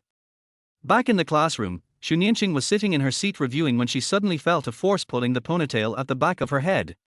She immediately rolled her eyes. "Aren't you bored?" Xu Nianqing said helplessly. "As long as you are here, every moment is never boring," Liu Beiran said with a smile. "TSK, it seems you are really bored," Xu Nianqing said. The breeze outside the window blew up a few strands of hair on his forehead, revealing a flower-like smile. Liu Beiran stretched out his hand and stroked it. "So beautiful." Xu Nianqing's cheeks flushed slightly as she continued to review without stopping Liu Beiran's actions. The classmates around her were all shocked when they saw this. It is recognized by everyone that Xu Nianqing is the school belle, but in this scene, is it that Liu Beiran has succeeded in pursuing her? Yu Jianhua and others also noticed it, and they couldn't help but grit their teeth and swear in their hearts that they would never be bootlickers again in their lives. But they naturally didn't dare to cause trouble for Liu Beiran again. The combination of punches he used last time was still vivid in their minds. Whenever they thought of it, a buzzing sound would appear in their minds. Soon, the news of Liu Beiran and Xu Nianqing's love affair spread throughout the campus. They were both adults and were about to leave school, so the school would not interfere too much as long as no trouble arose in the school. Time flies, and in a blink of an eye, it is the day of college entrance examination. Many parents of students came to the outside of the school, some holding banners to cheer for their children. This is also a time to test the students' learning outcomes over the past few years. Liu Beiran was sitting in the examination room. He found that after his rebirth, his vague high school memories from his previous life became clearer. This must be the benefit of a time traveler. Although I don't have the system like in the novel, novels are not reality after all, and I still have to walk my own path. During this period, I have also reviewed seriously with Xu Nianqing, and I am not afraid of the exam. As long as I perform steadily, I will have no problem getting into the second-tier university. As for top universities such as 985 and 211, they are not within my consideration. Chapter 11 Meeting the Parents. A banner reading, 100-day sprint for college entrance examination, make a concerted effort to create brilliance, was hung at the entrance of the examination room. The students inside the examination room were concentrating fully, looking as if they were the only ones who could win the title. The parents were waiting outside with hope in their hearts, and every day felt like a year, and every second was torture. Only when the bell rang at the end did his tense expression gradually relax, but then he frowned again, seeming a little nervous, yet a little expectant. Liu Beiran walked out of the examination room and looked at the bustling crowd outside. It was already 5 o'clock in the afternoon. The red setting sun hung in the sky like a brilliant silk. As the first day of the exam came to an end, candidates gradually walked out of the exam room. Some were smiling, looking relaxed and confident, while others were frowning and looking sad, as if they were upset because they did not perform well. But that's how life is, water flows and flowers fall, no one will wait for anyone, some opportunities only come once, if you miss them, you can never get them again. Originally, his parents were going to come and pick him up, but Liu Beiran told them on the phone to just wait at home. After all, this was not a big deal for him, just a turning point in his life. Not long after, a graceful figure walked out of the examination room and headed straight towards Liu Beiran. Xu Nianqing was wearing a white long dress today. Her white shoes lightly stepped on the ground. She jumped and skipped, as if she was strolling in a sea of flowers. Every step was charming. Liu Beiran suddenly felt that this was the youth he had missed countless times in his previous life. When Xu Nianqing walked in, Liu Beiran greeted her with a smile and said, "You're in such a good mood. It seems you've performed well." Xu Nianqing raised her chin, snorted proudly, and said, "What about you? How did you do in the exam?" As for me, Liu Beiran raised his head, pretending to be in deep thought, and then said, "My goal is not high anyway, I just want to get into a second-tier university." Xu Nianqing curled her lips when she heard this. "I also want you to take the entrance exam for Xiangnan University with me." Hearing what you said, it seems that it is stable, Liu Beiran said with a smile. Xu Nianqing did not respond, but just smiled faintly. The afterglow of the setting sun shone on her fair cheeks, casting a hazy halo on her whole body, like an angel who had fallen into the world. Liu Beiran reached out his hand and touched Xu Nianqing's forehead with an indulgent smile on his face. Xu Nianqing did not refuse. Suddenly, her face was stunned, and then she looked shy, pursed her lips and lowered her head. "What's wrong?" Why are you suddenly shy? Liu Beiran asked with a smile. Suddenly, he seemed to have thought of something, his eyes widened, and he turned around slowly and mechanically. Behind him was a middle-aged man with strong features, who was also standing there in a daze, looking into his eyes in disbelief. Xu Nianqing trotted forward, grabbed the corner of her father Xu Zhongwo's clothes, gently pulled it, and whispered, "Dad, didn't I tell you to wait for me at home?" Xu Zhongwo felt like he was struck by lightning at this moment. He had originally wanted to give his daughter a surprise, but ended up seeing this scene. He stared at Liu Beiran, then looked at Xu Nianqing, and then let out a long sigh. 10 minutes later, in a restaurant outside the examination room, Xu Zhongwo and Xu Nianqing sat on one side, while Liu Beiran sat opposite them. No one spoke and the atmosphere was a bit awkward. "When will you?" After a long time, Xu Zhongwo spoke to break the silence. Although Liu Beiran had had several relationships in his previous life, this was the first time he met his parents. The experience from his previous life had already trained him to have strong psychological abilities, so he did not feel nervous at all about this kind of situation. But what happened today was indeed beyond his expectations. But now that things have come to this, he must first calm Xu Nianqing's father down, and then slowly make him accept himself. His mind was spinning rapidly. Liu Beiran half lowered his head and said softly, "Uncle, since you have seen it, there is no need for us to hide it from you." "What? You're planning to keep it a secret from me?" Xu Zhongwo turned his head and glanced at Xu Nianqing, and found that she was still keeping her head down and silent, with her cheeks flushed. Girls can't be kept at home when they grow up. Xu Zhongwo sighed in his heart and asked, "When did you start?" "Xiaoqing and I have been deskmates for 3 years. We usually take care of each other." "Uncle, you know that there are all kinds of students in the school. Xiaoqing is pretty, and her classmates often harass her. You can tolerate this, but I can't, so I acted as a protector. Gradually, Xiaoqing and I fell in love with each other, so on a sunny day, we finally opened up to each other." All right. Xu Zhongwo stretched out his hand to interrupt Liu Beiran's words, suppressing his anger. He looked at Xu Nianqing beside him, silently repeating, my biological child, in his heart, and said, "Xiaoqing, is that so?" Xu Nianqing nodded without saying anything. "Then you guys." Xu Zhongwo hesitated to speak. "Uncle, Xiaoqing and I are both very traditional people. We won't do anything out of line before we get married. Please rest assured about this." Liu Beiran patted his chest and said, "Well." Xu Zhongwo sighed again in his heart. Looking at her daughter beside her, she found that she had raised her head, her blush faded, and she was smiling as she looked at Liu Beiran in front of her. Last time, his wife Lin Wanqiu mentioned Xu Nianqing's abnormality to him, but Xu Nianqing's sensible appearance had already been deeply engraved in his heart. He just asked his wife not to be suspicious, let alone ask questions actively, and let his daughter study hard for the exam. He knew that he was busy with work and usually had little time to spend with Xu Nianqing. His daughter was also sensible, so he never complained. Today, he finally found some time and wanted to give his daughter a surprise, but he didn't expect to see this scene. When Liu Beiran saw Xu Zhongwo's look, he understood the helplessness of being a father. If I force them to separate and my daughter quarrels with me, maybe there will be rift between them. But how can I feel at ease if I just leave it alone? "Xiaolu, what do your parents do for a living?" Xu Zhongwo asked. "My parents are farmers and live in Donggang village. My father usually goes to the county town to work on construction sites." Liu Beiran responded frankly. Xu Zhongwo frowned even deeper when he heard this. Xu Nianqing enjoyed the meal very much. He had originally planned to confess to his parents after the exam, but he didn't expect to be caught by his father. Liu Beiran's explanation just now was very well organized, and he didn't feel any discomfort about meeting his parents. As for whether what he said was true or false, it doesn't matter. Maybe he had already planned all of this in his mind.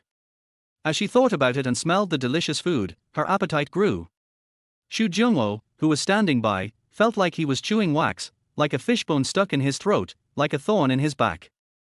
Liu Beiran looked at Xu Zhongwo, picked up the teacup, and said with a smile, "Uncle, I toast you a cup." "Oh, okay." Xu Zhongwo looked a little dazed. His years of social experience made him subconsciously pick up the cup and approach Liu Beiran. At the moment when the teacups were about to touch, Liu Beiran deliberately moved down a few centimeters. "I want one too." Xu Nianqing picked up the cup with a smile and clinked it with his. The meal lasted a long time. During the meal, Xu Zhongwo kept asking about Liu Beiran's family situation. Liu Beiran talked freely, and his previous shyness completely disappeared, replaced by a touch of confidence and composure. Chapter 12, Laughing at the Various Aspects of Life. When Liu Beiran returned home, it was already 8 o'clock in the evening. His mother Zhang Haixia was leaning on a rattan chair at the door. The cool breeze of the summer night was very comfortable. She was swaying with a palm leaf fan in her hand. Liu Beiran walked closer and heard the faint buzzing of mosquitoes around them. He waved his hand to shoo away the mosquitoes, and said with a smile, "Mom, you didn't go in to watch TV." Zhang Haixia raised her head after hearing this, sat up from the rattan chair, and said, "Come out and get some fresh air." Liu Beiran smiled but said nothing. He had already called home in advance to tell them he was having dinner outside, and he knew his mother was waiting for him. When Zhang Haixia saw Liu Beiran coming back, she sat up from the rattan chair, and Liu Beiran immediately moved the rattan chair into their house. Father Liu Qinchuan was watching TV in the house. When he saw Liu Beiran, he said, "Glad that you're back." "Yes, Dad." Liu Beiran responded simply. He knew that his father was a serious man who had not read many books, but he still cared about him very much in his heart. Liu Beiran took a shower, then put the melon seeds and peanuts he bought from the county town on the table for the two elders to enjoy. After exchanging a few words of greeting, he returned to the bedroom. "Today is June 6th, and the royalties chart has come out, and I have earned a total of 30,000 yuan. This is undoubtedly a huge sum of money for him now, and he is just waiting for it to be paid out on the 10th. On the other side, Xu Zhongwo brought Xu Nianqing back home. Along the way, he asked his daughter about her well-being. He suddenly wondered if he didn't pay enough attention to his daughter. After returning home, Mother Lin Wanqiu was wearing silk pajamas and sitting on the sofa watching TV. When she saw them come back, she hurriedly took out the freshly cut fruit from the refrigerator. "Thank you, Mom," Xu Nianqing said with a smile. Looking at his happy daughter, Xu Zhongwo felt a warm feeling in his heart. At this time, Lin Wanqiu said while chewing an apple, "By the way, I was shopping outside with Sister Wu today, and his son was there too. He is a top student at Yarncheng Medical University and he looks good too. I was thinking." Xu Nianqing's beautiful eyes widened immediately and she looked at her father beside her. "Don't think about it." Xu Zhongwo stopped Lin Wanqiu and said, "Let the child figure out her own affairs. As parents, we just need to be her strong support as long as she doesn't go astray. Hey, I don't usually see you so concerned. You only care about work and socializing. What's wrong with me helping my daughter look for someone?" Lin Wanqiu muttered. Okay. Xu Zhongwo looked at Xu Nianqing beside him with a gentle expression. "My dear daughter, you must be tired after a day of exams. Go take a bath and go to bed." "Okay, Dad," Xu Nianqing nodded with a smile, and then looked at her mother Lin Wanqiu beside her. "Mom, don't think about it anymore, I will have my own plans, go to bed early." After Xu Nianqing left, Lin Wanqiu whispered to her husband, "Zhongwo, have you noticed that Xiaoqing has indeed changed? You didn't believe me last time I told you that. How could she be so happy at home before?" When Xu Zhongwo heard this, Liu Beiran's figure popped up in his mind again, and he shook his head quickly. "I just asked, maybe she did well in the exam, so don't let your imagination run wild." Xu Zhongwo patted his wife's arm gently. Okay, I'll go to the room to take care of some work." Xu Zhongwo left after he finished speaking. Lin Wanqiu, who was standing by, always felt something was strange. Her daughter was acting a little abnormal, and now her husband seemed to be wrong too. But she didn't think too much about it. After all, she had been in love with her husband for 20 years and she had watched her daughter grow up. If there was really something big, she believed that they would not hide it from her. But Sister Wu's child is indeed in good conditions. The other party's family is considered wealthy in Jinli, and is a good match for her own family. They are also close, so it will be convenient for her to take care of her daughter in the future. No, I have to go and check it again. The next morning, Liu Beiran went out early.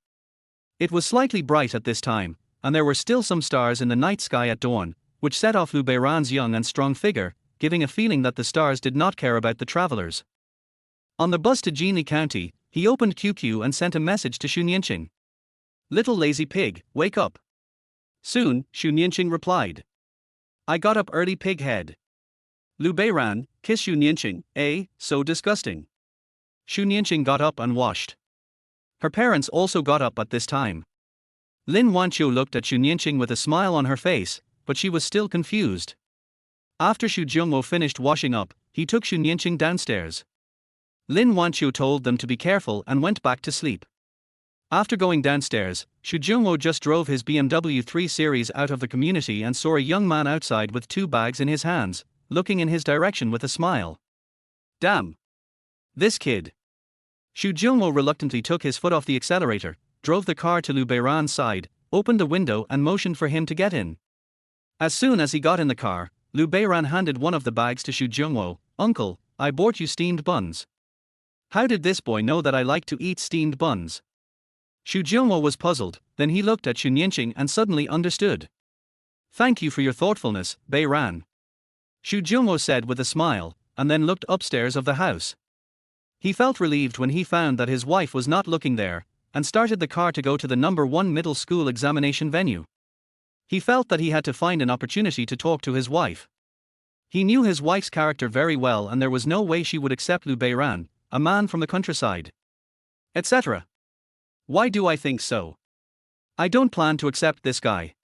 Glancing at the rearview mirror, she saw Xu Nianqing happily eating the breakfast Lu Beiran brought her, while Lu Beiran, who was sitting next to her, was looking at his daughter tenderly.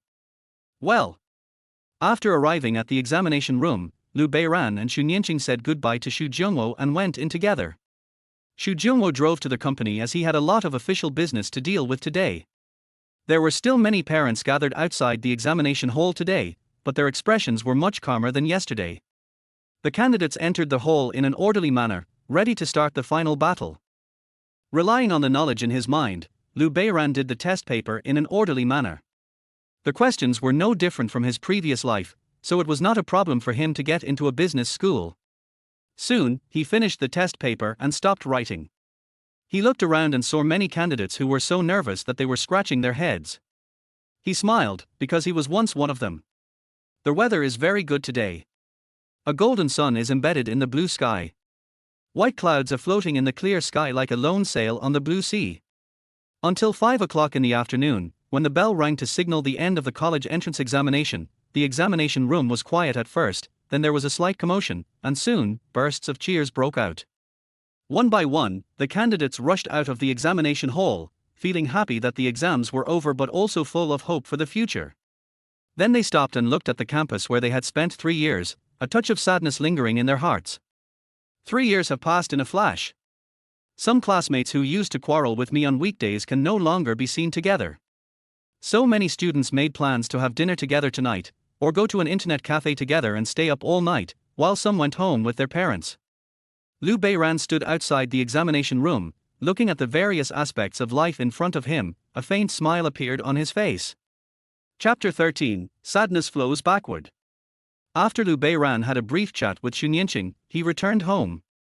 Originally, Xu Nianqing planned to ask his father to give Lu Beiran a ride, but Lu Beiran smiled and waved his hand to refuse. He knew what Xu's father was thinking. He should give him some time to accept himself. If he kept showing off in front of him with a shameless face, it would easily backfire. After returning home, Lu Beiran finished his meal, took a shower, and started his pleasant writing time. Time flies, 3 days have passed, and it is time to pay the manuscript fee. Before dawn, Lu Beiran looked at the 30,000 yuan in his bank card. Without any hesitation, he said hello to his parents and quickly left Donggang village and got on the bus to the county town. Early in the morning, a small truck was pulling a pile of furniture. The driver drove leisurely while Lu Beiran sat in the passenger seat. At this time, Lu Qingchuan and Zhang Haixia had just returned from the fields and were preparing to have breakfast. They were startled when they saw the vehicle parked in front of their small house. It wasn't until Lu Beiran got out of the car that he felt relieved, but then he looked confused again. Lu Beiran walked up to his parents and said with a smile, "Dad, Mom, I bought some new furniture and plan to replace the old furniture at home." Lu Qingchuan and Zhang Haixia looked at each other, and Lu Qingchuan was the first to react and asked, "Son, where did you get the money to buy furniture?" Lu Beiran smiled and said, "I forgot to tell you, I've been writing a novel recently and made some money." Novel? The two were not unfamiliar with this term, but they usually only heard about it on TV and in newspapers. This identity was too far away for them. Liu Beiran saw the confusion in his parents' eyes and continued, "Your son is a college student. What's the big deal about him writing some novels? He will make a lot of money for you to enjoy in the future." After hearing this, the two of them stopped thinking about it, and Liu Qingchuan also helped move the furniture into their house. Zhang Haixia smiled and kept repeating, "My son has made it, my son has made it." Liu Beiran bought 2 new electric fans, an LCD TV, and a refrigerator. After moving the furniture in, Liu Beiran gave some second-hand furniture to the driver for recycling. After the truck left, Zhang Haixia asked, "Son, you bought so much, how much did you earn?" "Not much, just a few thousand yuan," Liu Beiran responded. He didn't tell the truth because tens of thousands of yuan was a year's income for his parents. If he told the truth, his parents might start to have wild thoughts again. "But I don't plan to keep it a secret forever. Once I settle my family, I will start thinking about ways to make money." Liucheng is a small 4th-tier city and is not suitable for his development. Xingcheng is a good choice. Although it is still a 2nd-tier city at this point in time, it has a large TV station like Mango TV. It will attract many investors in the future and he will have more room for development. Liu Qingchuan and Zhang Haixia were very happy today. Zhang Haixia even picked some cabbages from the field and distributed them to the neighbors.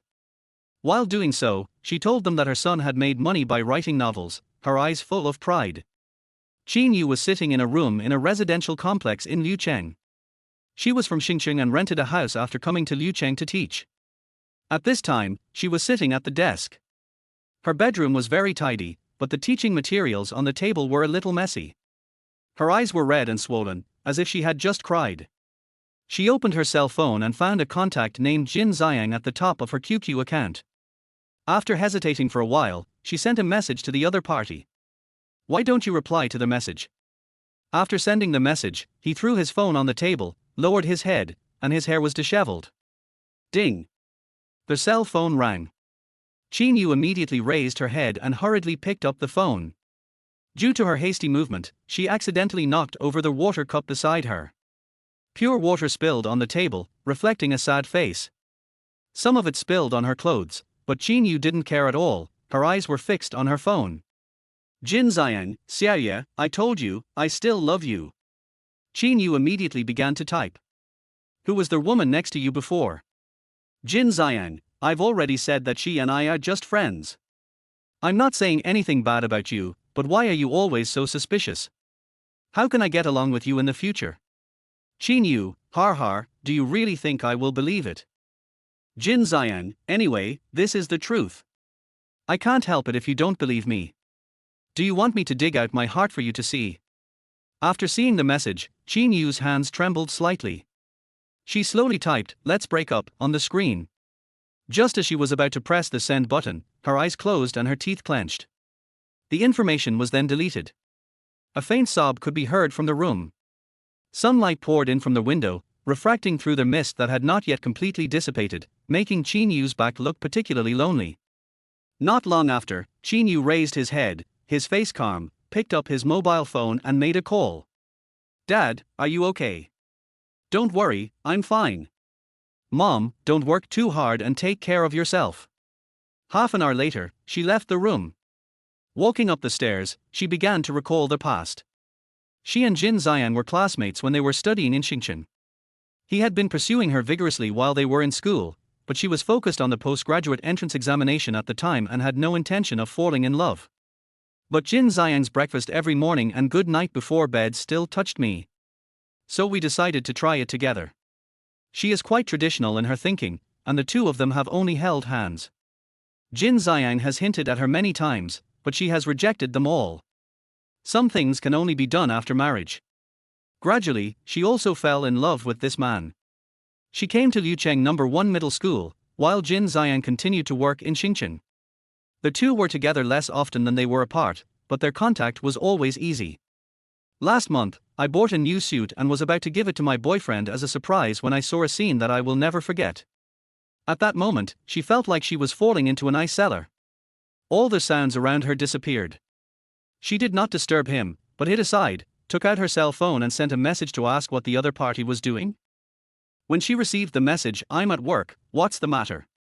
Did you miss me?" she quickly left, threw the clothes in her hands into the river, and began to cry loudly, venting all her grievances at this moment. When her thoughts returned to reality, she had already reached the top step. After opening the door, the breeze blew up her messy hair, and her face turned pale. She walked forward slowly, looking at the high-rise buildings lined up under the roof and the pedestrians coming and going, and suddenly she felt so insignificant. If I had insisted on not agreeing at the beginning, the result would not have been like this. She thought about it with a wry smile. Then a hint of determination emerged. "Close your eyes. Dad and Mom, your daughter will honor you in the next life." Ding-ling. At this time, the cell phone rang. Qin Yu opened his eyes and after hesitating for a while, he took out his cell phone from his pocket. "Student Liu Beiran, Teacher Qin, I have a professional question I would like to ask you." Chapter 14, After the Storm, Flowers Bloom. Qin Yu frowned slightly, with a puzzled look on her face. "I know Liu Beiran well as a student and have encouraged him many times, hoping that he can change his personality. But things did seem to have changed in the past 2 months, and it was completely beyond my normal perception of Liu Beiran. But now that the college entrance examination was over, what questions did he have to ask me?" However, Liu Beiran's question brought Qin Yu back to her sad thoughts. She slowly took 2 steps back and began to reply. "What problem do you want to ask me, Mr. Liu?" Liu Beiran, who was far away in Donggang village, felt relieved after seeing the message. In his previous life, Qin Yu committed suicide a month before his college entrance examination, and he had already discovered that something was wrong with her last month. He wondered if she would change because of his rebirth. It was always a good idea to be ahead of schedule. Without further hesitation, he began typing. "Teacher, is it convenient for us to meet and chat?" Qin Yu became more and more confused, but now that the college entrance examination was over, she was also in a period of rest, and she usually had a good impression of Liu Beiran. "Yeah, okay." Qin Yu replied. After seeing the message, Liu Beiran said hello to his parents without any hesitation and set off. An hour later, he arrived at a residential area according to the address Qin Yu gave. When Qin Yu went downstairs, Liu Beiran immediately noticed her change. "Teacher, what's wrong with you?" Liu Beiran asked. Qin Yu shook her head and forced a smile. "Teacher, I'm fine. Thank you, Mr. Liu, for your concern. I don't want to say it, but it seems like it's a big deal." Liu Beiran thought about it and continued, "Teacher, it's already noon. I'll treat you to a meal and ask you a few questions." "Let the teacher treat you. How can a student pay for it?" Qin Yu smiled. She knew Liu Beiran's family situation. Liu Beiran did not refuse again, and the two found a restaurant. Liu Beiran asked the English questions he had prepared in advance, and Qin Yu patiently answered them. Liu Beiran made a few jokes from time to time, which made Qin Yu purse her lips. After the meal, she seemed to feel better. After they finished their meal, Liu Beiran spoke again. "Teacher, now that I'm here, I made some money writing novels recently, and I want to buy something for my parents, but you know, I don't usually go out, so I hope you can be my tour guide." Qin Yu nodded and agreed when she heard this. She had no reason to refuse. So the two of them went shopping in the mall in Liucheng. Liu Beiran bought a few clothes and some health products, and forced Qin Yu to buy one. When Qin Yu tried on the new t-shirt, Liu Beiran smiled and said, "It looks really good. I wonder which man will be so lucky in the future to marry you, Teacher Qin." Qin Yu was stunned, lowered her head silently, pursed her lips and smiled. Student Liu has learned to joke. After buying things, Liu Beiran suggested taking a walk around Liucheng, saying that he hadn't had a good look around it in all these years. Qin Yu didn't refuse. After all, helping classmates was also a responsibility for her. Time passed quietly, and in a blink of an eye it was 5 o'clock in the afternoon. Liu Beiran was carrying a bunch of bags as he strolled along the bank of the Liucheng River with Qin Yu. Willow trees were lined up in a row, their branches swaying in the breeze. Liu Beiran pointed at the willow tree and said, "Teacher Qin, you see the branches and leaves of these trees are always moving. Do you know what they are thinking?" Qin Yu was a little slow to react, and said, "From the moment the willow tree took root, it was destined to stay here for the rest of its life. It had no choice." "Yeah, they don't have a choice, but humans do." Liu Beiran turned his head and said, "Teacher, are you worried about something recently? No, no. Qin Yu still shook her head. She didn't intend to pass on her negative emotions to this student. In fact, I've noticed it a long time ago. Liu Beiran said leisurely, Teacher, you have been in a bad mood since last month. You must have encountered some troubles. You are so filial, it should not be a family problem, it must be a relationship problem. Qin Yu. She didn't expect that the student in front of her analyzed everything so well. She immediately lowered her head and said, softly. At this moment, she had completely lost her previous indifference, and her eyes were full of sadness. Liu Beiran turned his head and looked at her, but Qin Yu hurriedly looked away, as if she didn't want the student to see her embarrassed side. It's because of my own personal affairs. After a long while, Qin Yu spoke. Liu Beiran nodded secretly in his heart when he heard this. Since Qin Yu was willing to say it out, things would be easy. Oh? I want to know who is so blind that he dares to make you sad. Liu Beiran said, showing his fist, I'll beat him so hard that his mother won't recognize him. Poochie. Qin Yu couldn't help laughing, then realized that she had lost her composure and covered her lips again. Buy some flowers, auntie. At this time, a little girl came running from a distance, holding a bunch of roses in her hands. Qin Yu smiled dotingly at this. Just as she was about to speak, Liu Beiran stepped forward first, picked up a rose, and frowned. Little friend, your flowers are all withered. The little girl shook her head like a rattle. No, I just picked this flower, how could it wither? Then there is only my sister here, where did the aunt come from?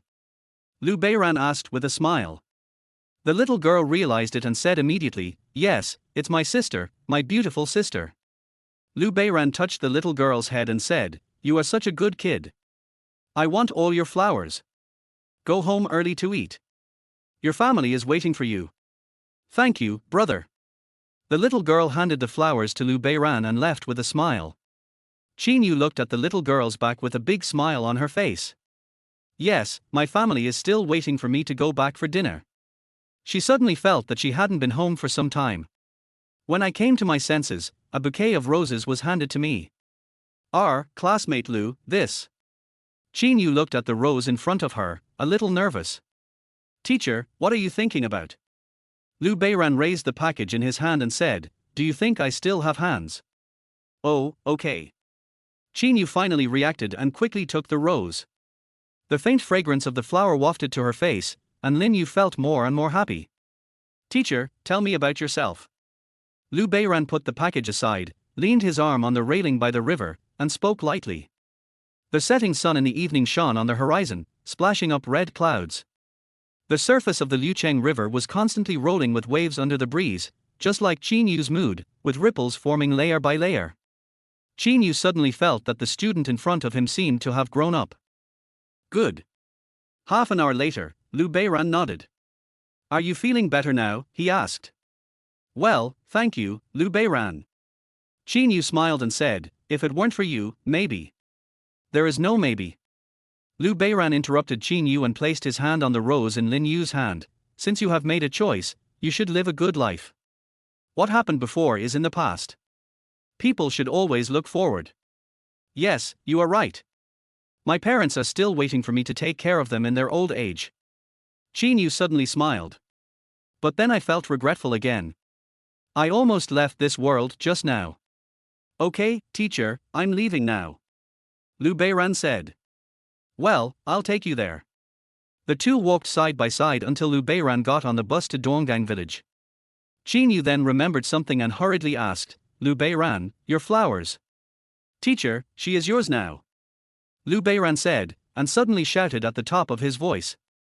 After the storm, the flowers bloom. Chapter 15. A good day starts with breakfast. When Qin Yu returned home, it was already completely dark. The room was very quiet. The early summer night was a little hot. She picked up the air conditioner remote control and pressed the power button. As the switch is turned on, the air conditioner blades open, sending out cool air. The room quickly becomes cool and refreshing.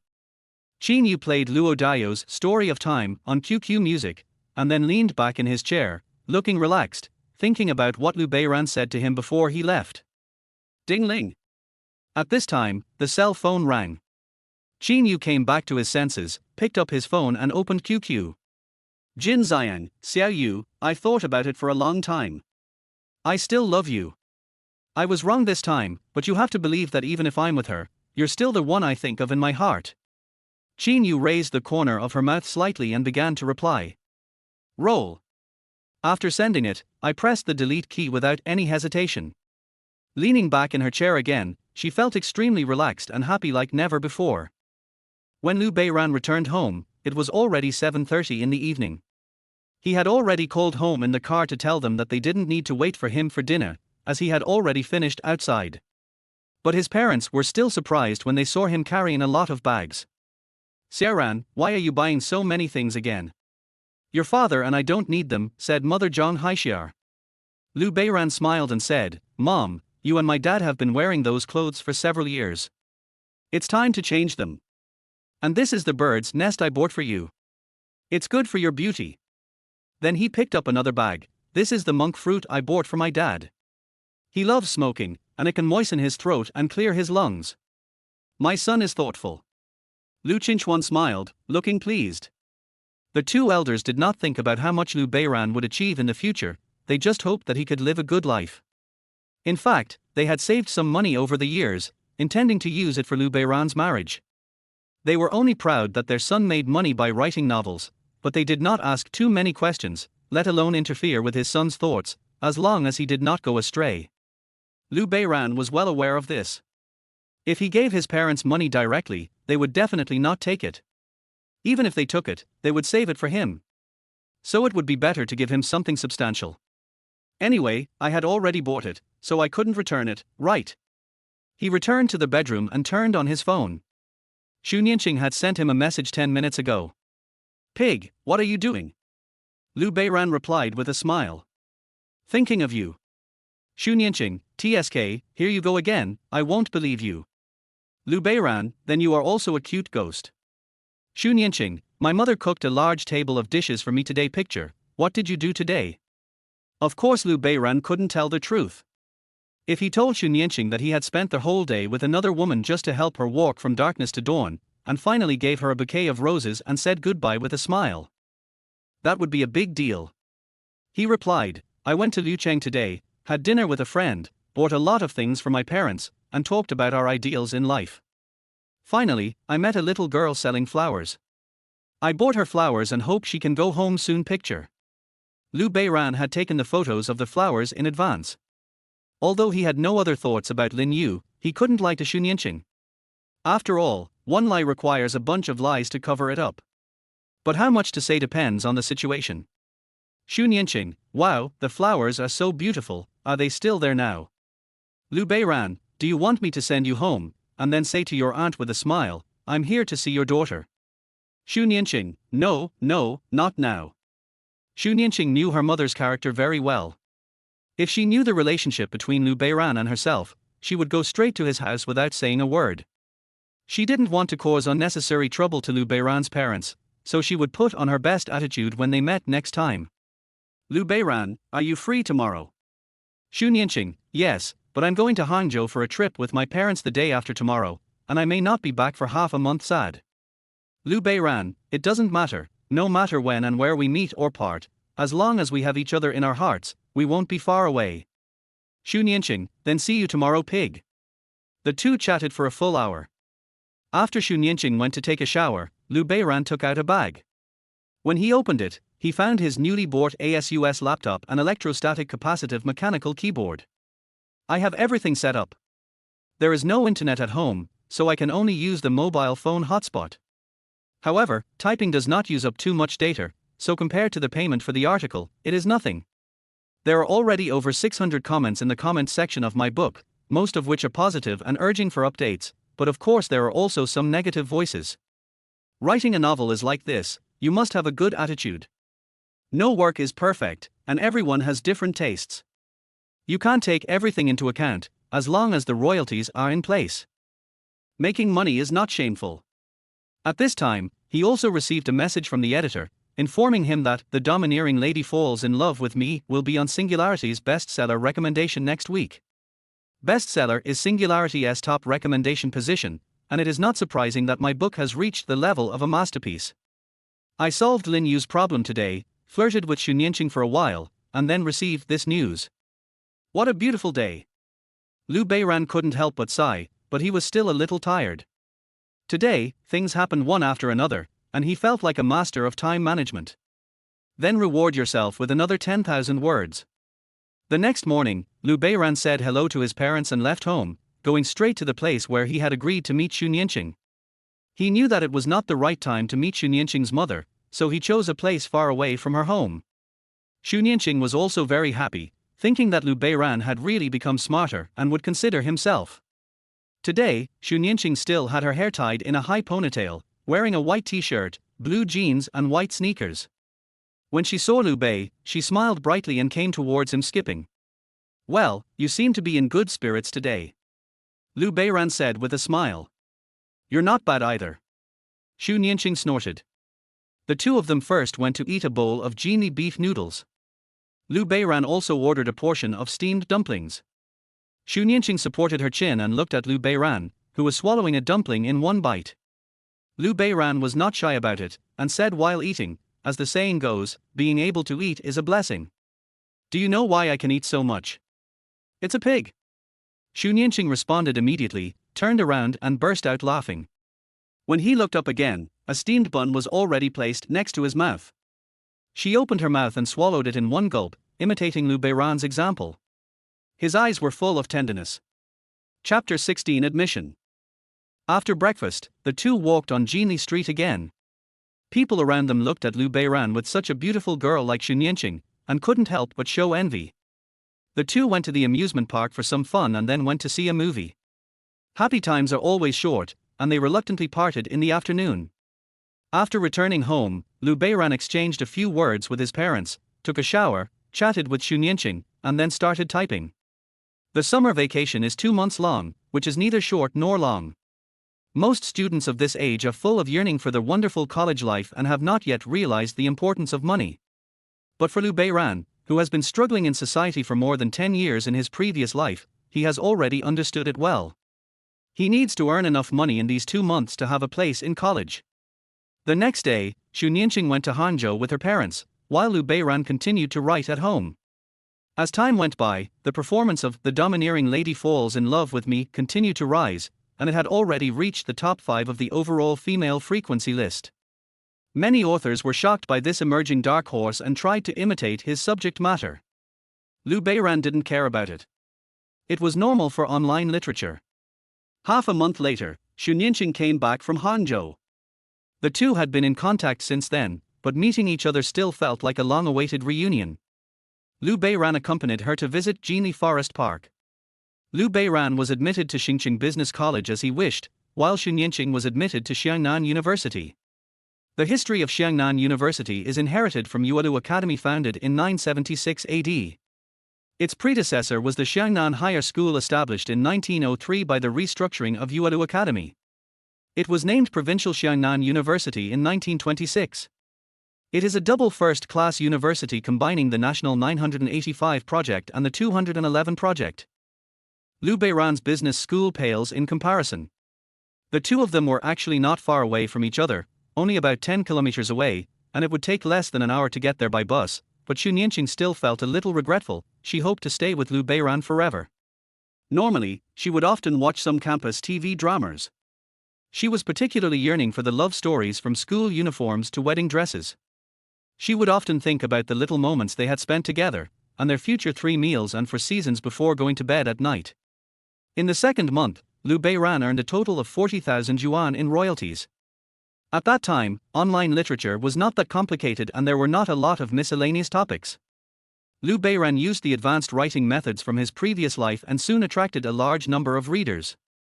After a long period of recuperation, his skin has gradually turned from dark to white. Of course, he is not idle either, and running exercise every few days is essential. The days pass by like this, with no highs, no lows, just the passing of time as plain as water. Today is September 1st, the day to report to the business school. Mother Zhang Haixia got up early and started packing luggage for Liu Beiran. She stuffed a lot of bottles and jars, all of which were homemade specialties, saying that it was to help Liu Beiran get along well with his roommates. Liu Beiran did not refuse and smiled as he helped his mother pack up. His father sat on the electric bike and smoked, waiting for the mother and son to finish packing before taking Liu Beiran to the station. Before leaving, Liu Beiran took out the 1,000 yuan cash he had prepared in his pocket, put it under the pillow in his parents' bedroom, and went to the station with his father with a smile on his face. Xu Nianqing had asked before whether she should ask her father Xu Zhongwo to take Liu Beiran with her, but Liu Beiran refused. She had already met Xu's father last time, so she would definitely have to change her attitude the next time they met. Xu Nianqing never mentioned her mother's attitude, probably because she was definitely not able to accept herself yet.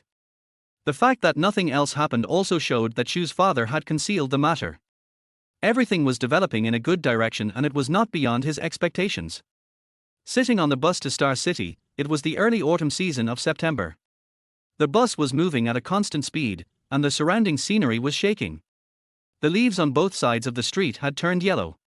The autumn wind blew up the fallen leaves, taking away the boy's broken past. University, here I come. 4 hours later, the bus stopped at Xingqing Station. Liu Beiran turned off the computer. He had not been idle during this period. He had typed a full 20,000 words. Together with the previous drafts, the number of words was enough for 1 month.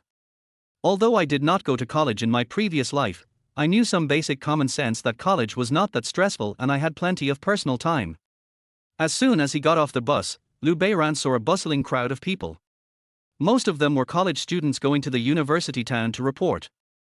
Some were accompanied by their parents, and some were in groups. He seemed a little lonely.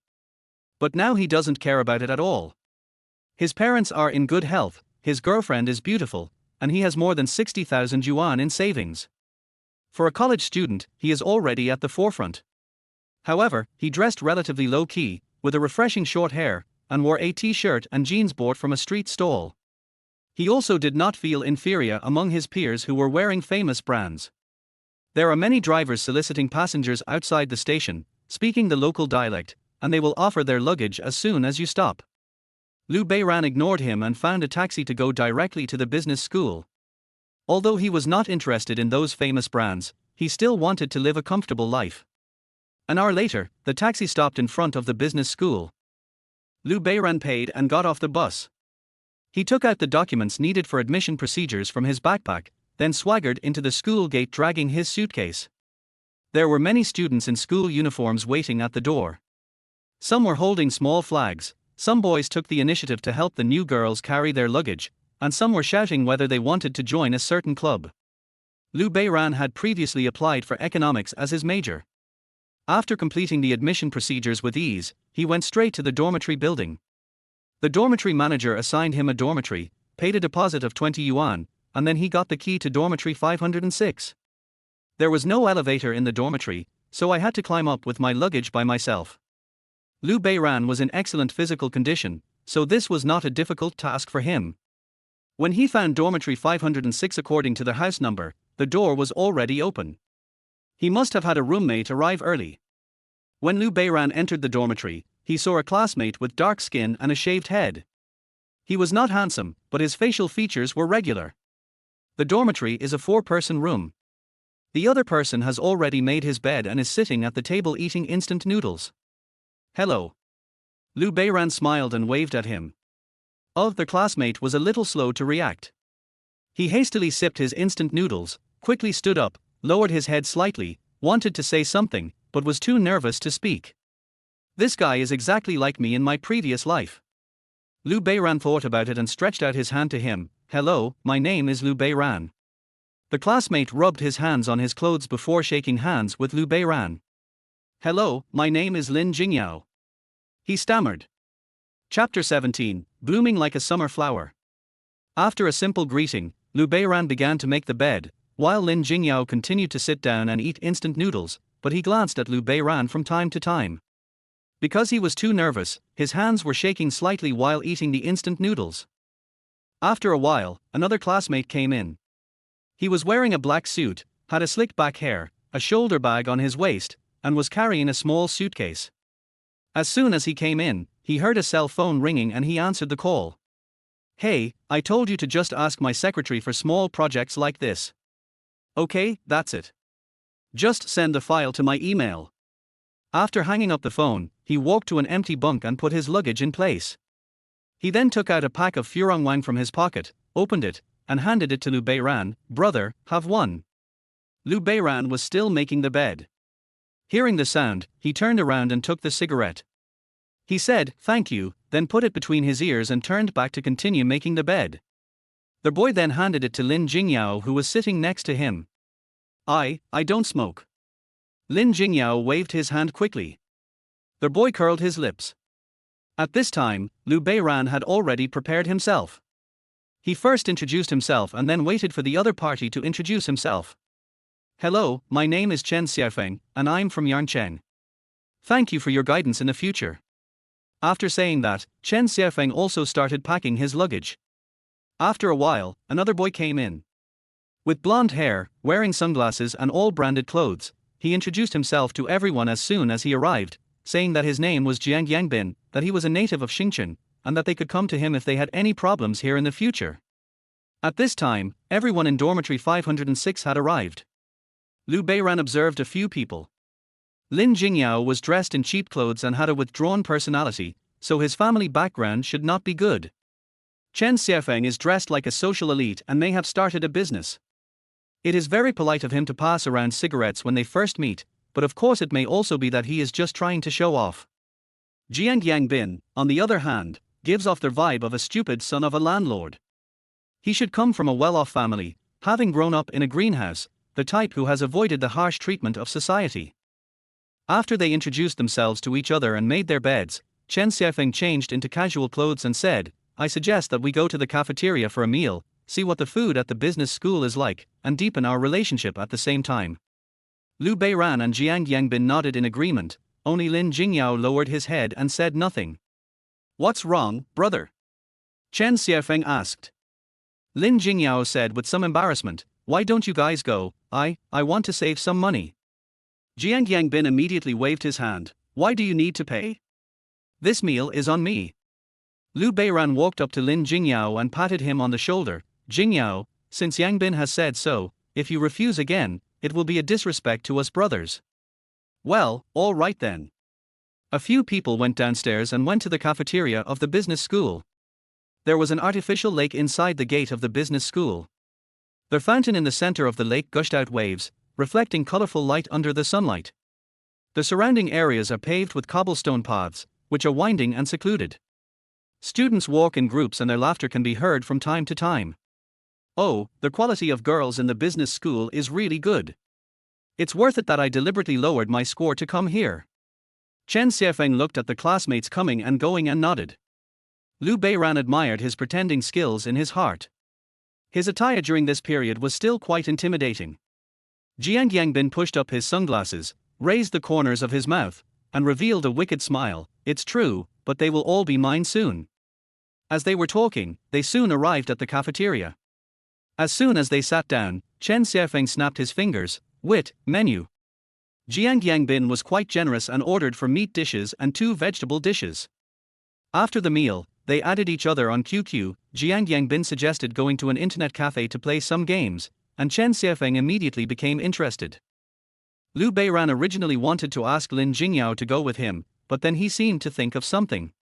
He waved his hand and said, "I have something else to do today. I'll take you guys flying next time." Since Liu Beiran was not going, Lin Jingyao naturally would not go either, so Jiang Yangbin and Chen Xiaofeng went together. Zhang Jingyao went straight back to the dormitory, while Liu Beiran left the business school and took the bus. Soon, he arrived at a location, got off the car, took the cigarette from his ear and handed it to the security guard. After asking a few questions, he walked behind a building. Xu Nianqing had just made her bed in the dormitory. After getting to know her roommates, she took out her cell phone and opened QQ to edit messages. "Pig, I've already tidied up my dorm, what are you doing?" Soon, Liu Beiran replied. "I'm thinking about you." Xu Nianqing, "I knew you would say that, but I don't believe it." Liu Beiran, "Do you believe in miracles?" After seeing the message, Xu Nianqing had a sense of déjà vu suddenly, as if she remembered something. She hurriedly got out of bed and ran to the balcony in her slippers. Looking down, a young man in a black t-shirt and jeans was standing upright in the dormitory building with his hands on his waist, as if searching. When he saw Xu Nianqing, he immediately showed an unruly smile. Xu Nianqing was on the 6th floor. Lu Beiran's figure below looked a little small, but in her heart he was taller than a 1,000-foot-tall building. After a while, Xu Nianqing came out from the school gate and jumped to Lu Beiran, her fair cheeks smiling and her clear eyes full of water. "Pig, why are you here again?" she asked. Lu Beiran spread his hands and said, "I missed you, so I came here. You are the only one who talks sweetly." Xu Nianqing lowered her head, looking shy. Suddenly, a fragrant scent of flowers filled her nose. Xu Nianqing raised her head and saw a bouquet of roses placed in front of her. "Here, it's for you," Lu Beiran said with a smile. Xu Nianqing took the rose, and she remembered that Lu Beiran had told her before that he bought a rose from a little girl. Although she knew that it was to let the little girl go home earlier and she couldn't accept it at home, she always felt a little regretful that her boyfriend bought flowers but didn't give them to her. At this moment, looking at the rose in my arms and smelling its fragrant scent, all the gloom is blown away by the wind. "You are sensible," Xu Nianqing said with her chin raised. Lu Beiran smiled and said, "The emperor is far away, your mother can't control us. I can give as much as I want." Xu Nianqing gently hit Lu Beiran's shoulder. You want to give it to me, but I don't want it. By the way, how are you getting along with your roommates?" Lu Beiran asked. "It's okay. It's our first time meeting, so I'm a little nervous. I believe it will get better later." Xu Nianqing smiled and said, "What about you?" "Me?" Lu Beiran thought for a moment and said, "It's not bad. Boys just brag and fight when they are unhappy." You are not allowed to fight," Xu Nianqing said immediately. "I know you're worried that I'll get hurt." Lu Beiran raised his arm, showing off his biceps, and said with a smile, "Look at me like this, who can beat me?" "You are not allowed to fight then." The two of them walked to a milk tea shop outside the school while flirting with each other, ordered a cup each, and sat opposite each other by the window. "I'm here, right here. As fleeting as a fleeting beauty, as gorgeous as a summer flower." Pu Shoes, born like summer flowers, was playing in the store. Business was booming due to the reporting of new students. Many students sat here in groups and chatted about the present and the future. Chapter 18, The Scenery of the Back Mountain. When Lu Beiran was in the dormitory of business school, it was already 4 o'clock in the afternoon. Chen Xiaofeng and Jiang Yangbin were still in the internet cafe, while Lin Jingyao was watching their Dragon Ball anime on his mobile phone. When Lu Beiran came back, he bought some snacks and drinks and shared some with Lin Jingyao. Lin Jingyao waved his hand to refuse at first, but Lu Beiran forced him to accept it on the grounds that he would have to throw it away if he didn't want it. Lu Beiran turned on his computer and went to Chijin reading to check the comments section. Suddenly, he found that the big shot named Wan Ruo Shahua had rewarded him with another silver alliance and left a message in the comments section. "Today there are so many new students registering. I am so tired. Come on, Mr. Lu. New students reporting? Is she also a college student?" Lu Beiran was a little confused, but he didn't ask any more questions. He published another 10,000 words from his saved manuscripts and wrote thanks to Miss Wan Ruo Shahua for the reward from the Silver Alliance at the end of the chapter. Since he now had plenty of manuscripts in reserve and was not in a hurry to write, Lu Beiran decided to go to the business school first to get familiar with the environment. Originally, he wanted to call Lin Jingyao, but seeing Lin Jingyao smiling from time to time while watching anime, he decided not to ruin this beautiful moment. At the moment, it seems that the roommates are pretty good, there is no bloody intrigue or any other plots. He is not averse to Chen Xiaofeng's pretentious personality, and even thinks that he has a unique personality. Jiang Yangbin does seem to have a well-off family background and he doesn't look down on others, so I'll be able to get along with them in the future. As for Lin Jingyao, it will take a process for him to transform. It will take a long time, so just take it slow. After Lu Beiran went downstairs, there were still many classmates wandering around the campus. Some of them had just enrolled and were staggering with their suitcases. There was a female classmate who was carrying a large pile of luggage and looked a little tired. She had a pretty face and was wearing a loose off-shoulder t-shirt and a pleated skirt, and high-heeled sandals. Every time she exerted force, the rise and fall of her chest became more prominent. There are already many boys around who are ready to make a move. Liu Beiran glanced at her without hesitation and walked past her. Although she was good-looking, she was still inferior to Xu Nianqing. "Hello, classmate." At this time, a sweet voice came. Liu Beiran turned around and saw the female classmate carrying the luggage looking at him with a resentful expression. She pointed to her suitcase and said, "Can you help me carry it to the dormitory?" "Actually, I also want to be helpful." Liu Beiran said with a smile, "Sorry, but my girlfriend will be angry." After Liu Beiran finished speaking, he turned around and left. The girl stared at his back blankly, biting her teeth lightly, with an angry look on her face. At this time, several boys also came over. They all felt that Liu Beiran was a little ungrateful, and Liu Beiran's actions gave them courage. The girl didn't refuse anymore, and several boys smiled and carried their luggage and walked towards the girls' dormitory. Liu Beiran strolled around the business school and had to admit that the scale of the business school was quite large, far beyond what Liucheng No. 1 middle school could compare to. When he walked to a certain place, 2 students immediately ran up to him and said, "Classmate, are you a freshman?" Liu Beiran nodded and said, "Please give me more advice, senior." Okay. "Are you interested in joining our art troupe?" asked one of the students. Liu Beiran waved his hand. "I don't have any accomplishments in art, so forget it. You can learn it. You have a good appearance and figure. As long as you are willing to learn, you will definitely achieve great success." Liu Beiran looked at the senior with a smile on his face, spitting all over his face. Although he had never been to university in his previous life, he had some knowledge about it and did not find it strange that such a phenomenon of clubs recruiting people. At this time, the classmate lowered his voice and said, "Our new leader is the school beauty, right?" School beauty. Liu Beiran was a little confused. "Yes, you may not know this yet, but the previous leader has graduated, and the new leader is none other than Han Shiwen, the beauty from the business school." Originally, the art troupe was on the verge of decline due to competition from other clubs, but since the new director took office, our status has been rising steadily, and we are about to become the number 1 club in the college. The senior student said this with a proud look on his face. Han Shiwen. Liu Beiran silently repeated the name in his mind. He also wanted to see what this so-called beauty from the business school looked like. "Then what do I need to do after joining?" Liu Beiran asked. Seeing that Liu Beiran was interested, the classmate immediately said, "Let me introduce myself. I'm Luo Jian from the Accounting 1 class of the sophomore year. I'm also the person in charge of recruiting new students to join the club. You just need to fill in your name and leave your contact information, and then participate in club activities in the future. Our club has plenty of funding." Liu Beiran nodded slightly. Now that he was in college, it would be too boring to study the same old thing. It would be a good idea to participate in some group activities.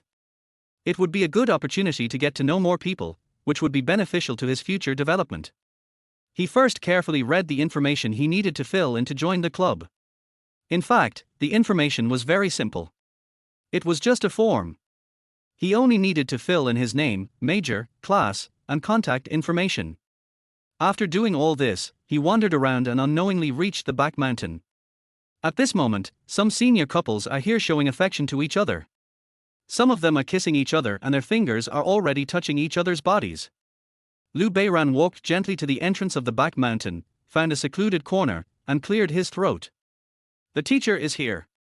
As soon as the shout was made, it caused a commotion, with shouting and cursing being heard amid the commotion. Liu Beiran laughed and immediately started running wildly, becoming a member of the fleeing army. While running, he said to a boy next to him, "Brother, you need to exercise more. I don't know which bastard ruined our good deeds. Brother, your girlfriend is lagging behind. Universities don't really care about your dating life as long as nothing gets out of hand. But openly flirting in school is definitely not allowed. Maybe they wanted to save some money on their hotel, or maybe they just couldn't help themselves when they met. Anyway, at this time they just wanted to escape quickly. If someone took a photo of them and posted it on the campus website, it would be a big loss." Seeing that most people had run away, Liu Beiran stopped, turned around and walked in slowly again. "Now it's out of sight, out of mind," he muttered with a smile, but then he was stunned. A familiar figure appeared before me.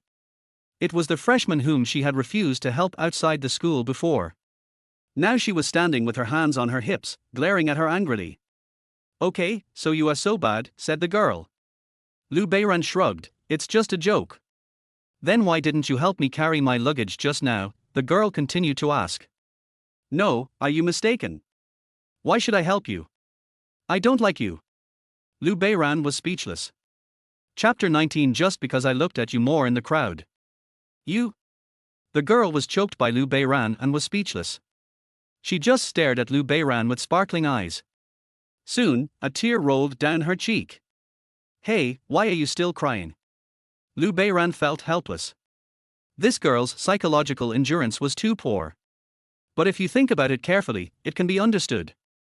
It may be because she has been spoiled since childhood. Because of her pretty face, there must be a lot of dogs around her. But she never expected to meet a straight man like him today. In fact, I am not a straight man, I just don't want to be a bootlicker. After all, my girlfriend is the campus beauty of number 1 middle school. Okay, stop crying. If people see us, they will think I bullied you. Lu Beiran said. The girl still kept her head down and did not respond.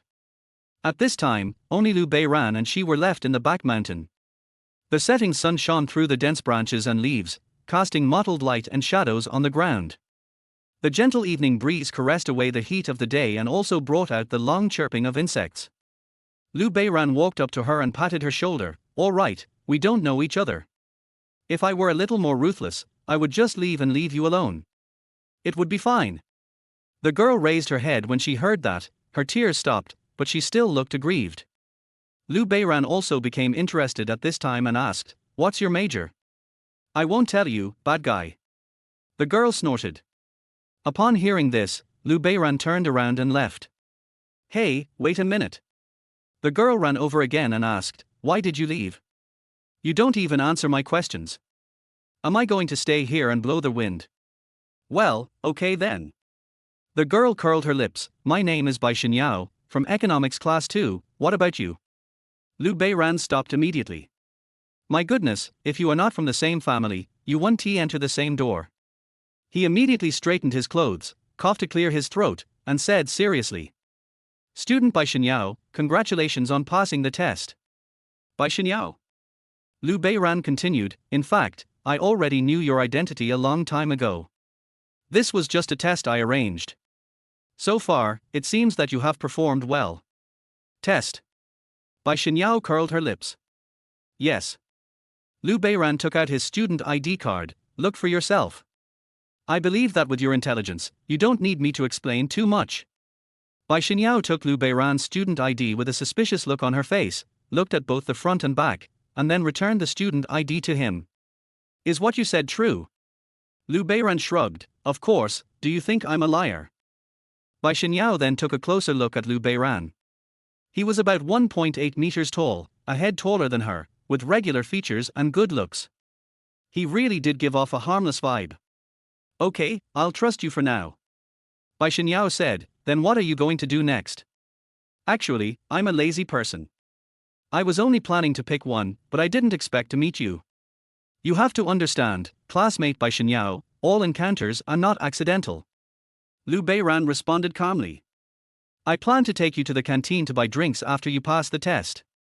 This will be a reward and compensation. This will also improve our relationship as classmates.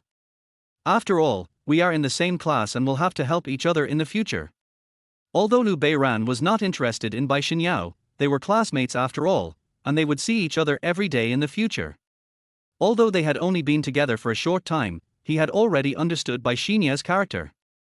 There was a high possibility that she would spread what happened today in the class. In fact, the matter was not a big deal. His classmates would just watch the incident and it would be over in a few days. But this would definitely affect his initial reputation and also limit his ability to develop his talents. Thinking of this, Lu Beiran decided to comfort the little girl's wounded heart first. "Then why are you looking for me?" Beiran Yao was still a little confused. "Is this ever going to end?" Lu Beiran raised his head to the sky. "If you really want to know the reason, it might be because I looked at you a little more in the crowd." "Well, okay then." Looking at Lu Beiran's serious profile, Beiran Yao lowered her head. "If you want to compliment me on my beauty, just say it." So Lu Beiran took Beiran Yao to the store, bought him a bottle of milk, and took a piece of watermelon to eat. At this time, two figures came towards them and looked at Beiran. Both of them were stunned. "Fuck, Beiran, you're just..." Zhuang Zhou's eyes widened, his face full of disbelief. Chen Xiaofeng shook his head slightly, revealing a look of regret. Bai Xinyao, who was standing by, seemed to realize something and immediately said, "What are you thinking? Beiran and I are just classmates, because..." At this point, perhaps because Beiran had explained too much before, Bai Xinyao forgot what to say. At this time, Beiran spoke up to smooth things over. "Why did you two come back so soon?" "Oh, don't mention it." Zhuang Zhou shook his head and pointed at Chen Xiaofeng beside him. "Before he left, this guy told me that he was 500 points in the Ionia King rank. I was planning to let him take me on a flight, but as soon as I got on the plane, he said his account was stolen. Then I rented him a silver account, and guess what happened?" "What's the matter?" Beiran asked.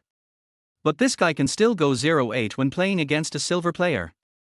It makes me so angry," Zhuang Zhou said angrily, his hands on his waist. Seeing Zhuang Zhou diss him, Chen Xiaofeng immediately refused to accept it. "I've already said that I've been too busy in the past few months and I'm not familiar with it. Besides, I haven't adapted to the pace of the internet cafes in the business school. You don't know how high my requirements for configuration are." Alas. Zhuang Zhou shook his head helplessly. Beiran understood immediately after hearing this, patted Zhuang Zhou on the shoulder, and said with a smile, "Okay, Xiaofeng may be unfamiliar with it, let's go together next time." "Yes, next time when I recover to 30% of my level, I will definitely carry you." Chen Xiaofeng patted his chest. At this time, the two of them turned their eyes to Bai Xinyao again, and then looked at Beiran at the same time with an unfriendly look. Beiran immediately pointed at Bai Xinyao and said, "Let me introduce you. This is our classmate Bai Xinyao. I just met her. As a classmate, I should treat her right. That makes sense." They both nodded at the same time.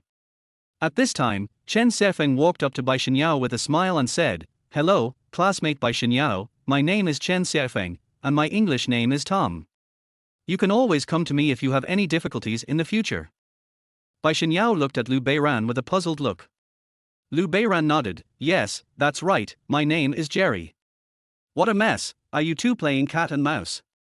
Zhuang Zhou couldn't stand it anymore and decided to stand up. He looked at Bai Xinyao in front of him and said, "Hello, my name is Zhuang Zhou. You can also call me by my alias." "What's your nickname?" Bai Xinyao asked puzzledly. "A bean." Chapter 20. Something happened. Listening to several people introducing themselves one after another, Bai Xinyao was a little confused, but since they were classmates, she was not averse to it. She felt that she really needed to build good relationships with them. "Okay, if there's nothing else, I'll leave first," Beiran said, striding back to the dormitory. Etc. Bai Xinyao called him, and when Beiran turned around, she continued, "Are you leaving just like that?" Beiran spread his hands. "What else? I've already bought the milk, what else do you want to do?" Chen Xiaofeng and Zhuang Zhou's eyes widened upon hearing this, and they stared at Beiran in shock. They realized that things were not that simple.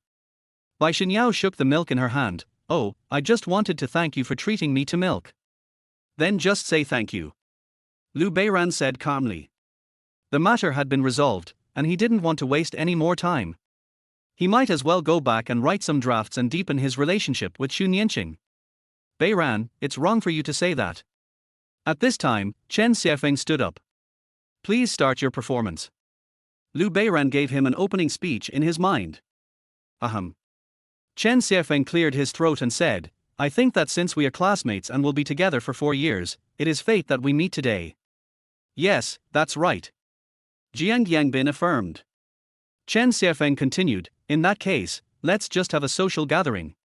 As expected of you, classmate Chen, you have quite a big appetite." Beiran thought to himself, his expression calm. "Gathering? What is a gathering?" Bai Xinyao was a little confused. Chen Xiaofeng smiled kindly. "Hey, Xinyao, you don't know that the three of us are in the same dormitory. You can call your roommates down and we can organize a social gathering. This will be very helpful in promoting class friendship." "Is that so?" Bai Xinyao tilted her head and looked at Beiran again. Liu Beiran shrugged. Well, let me ask.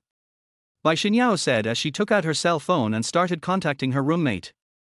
Soon, two roommates came down from the female dormitory building. One of them had two braids and wore a long white dress with black leather shoes and stockings. Let me introduce you, this is Liu Lingling. Bai Xinyao pointed at the girl and said. The other girl was called Kui Li. She had slightly yellowish skin and was dressed conservatively, in a standard white t-shirt, jeans and white sneakers. Another classmate can't come because of something. Bai Xinyao curled her lips, looking a little regretful. It's okay, there are 6 of us. Chen Xiefeng said with a smile. Yeah. Jiang Yangbin nodded. Let me call you Jingyao. Liu Beiran said.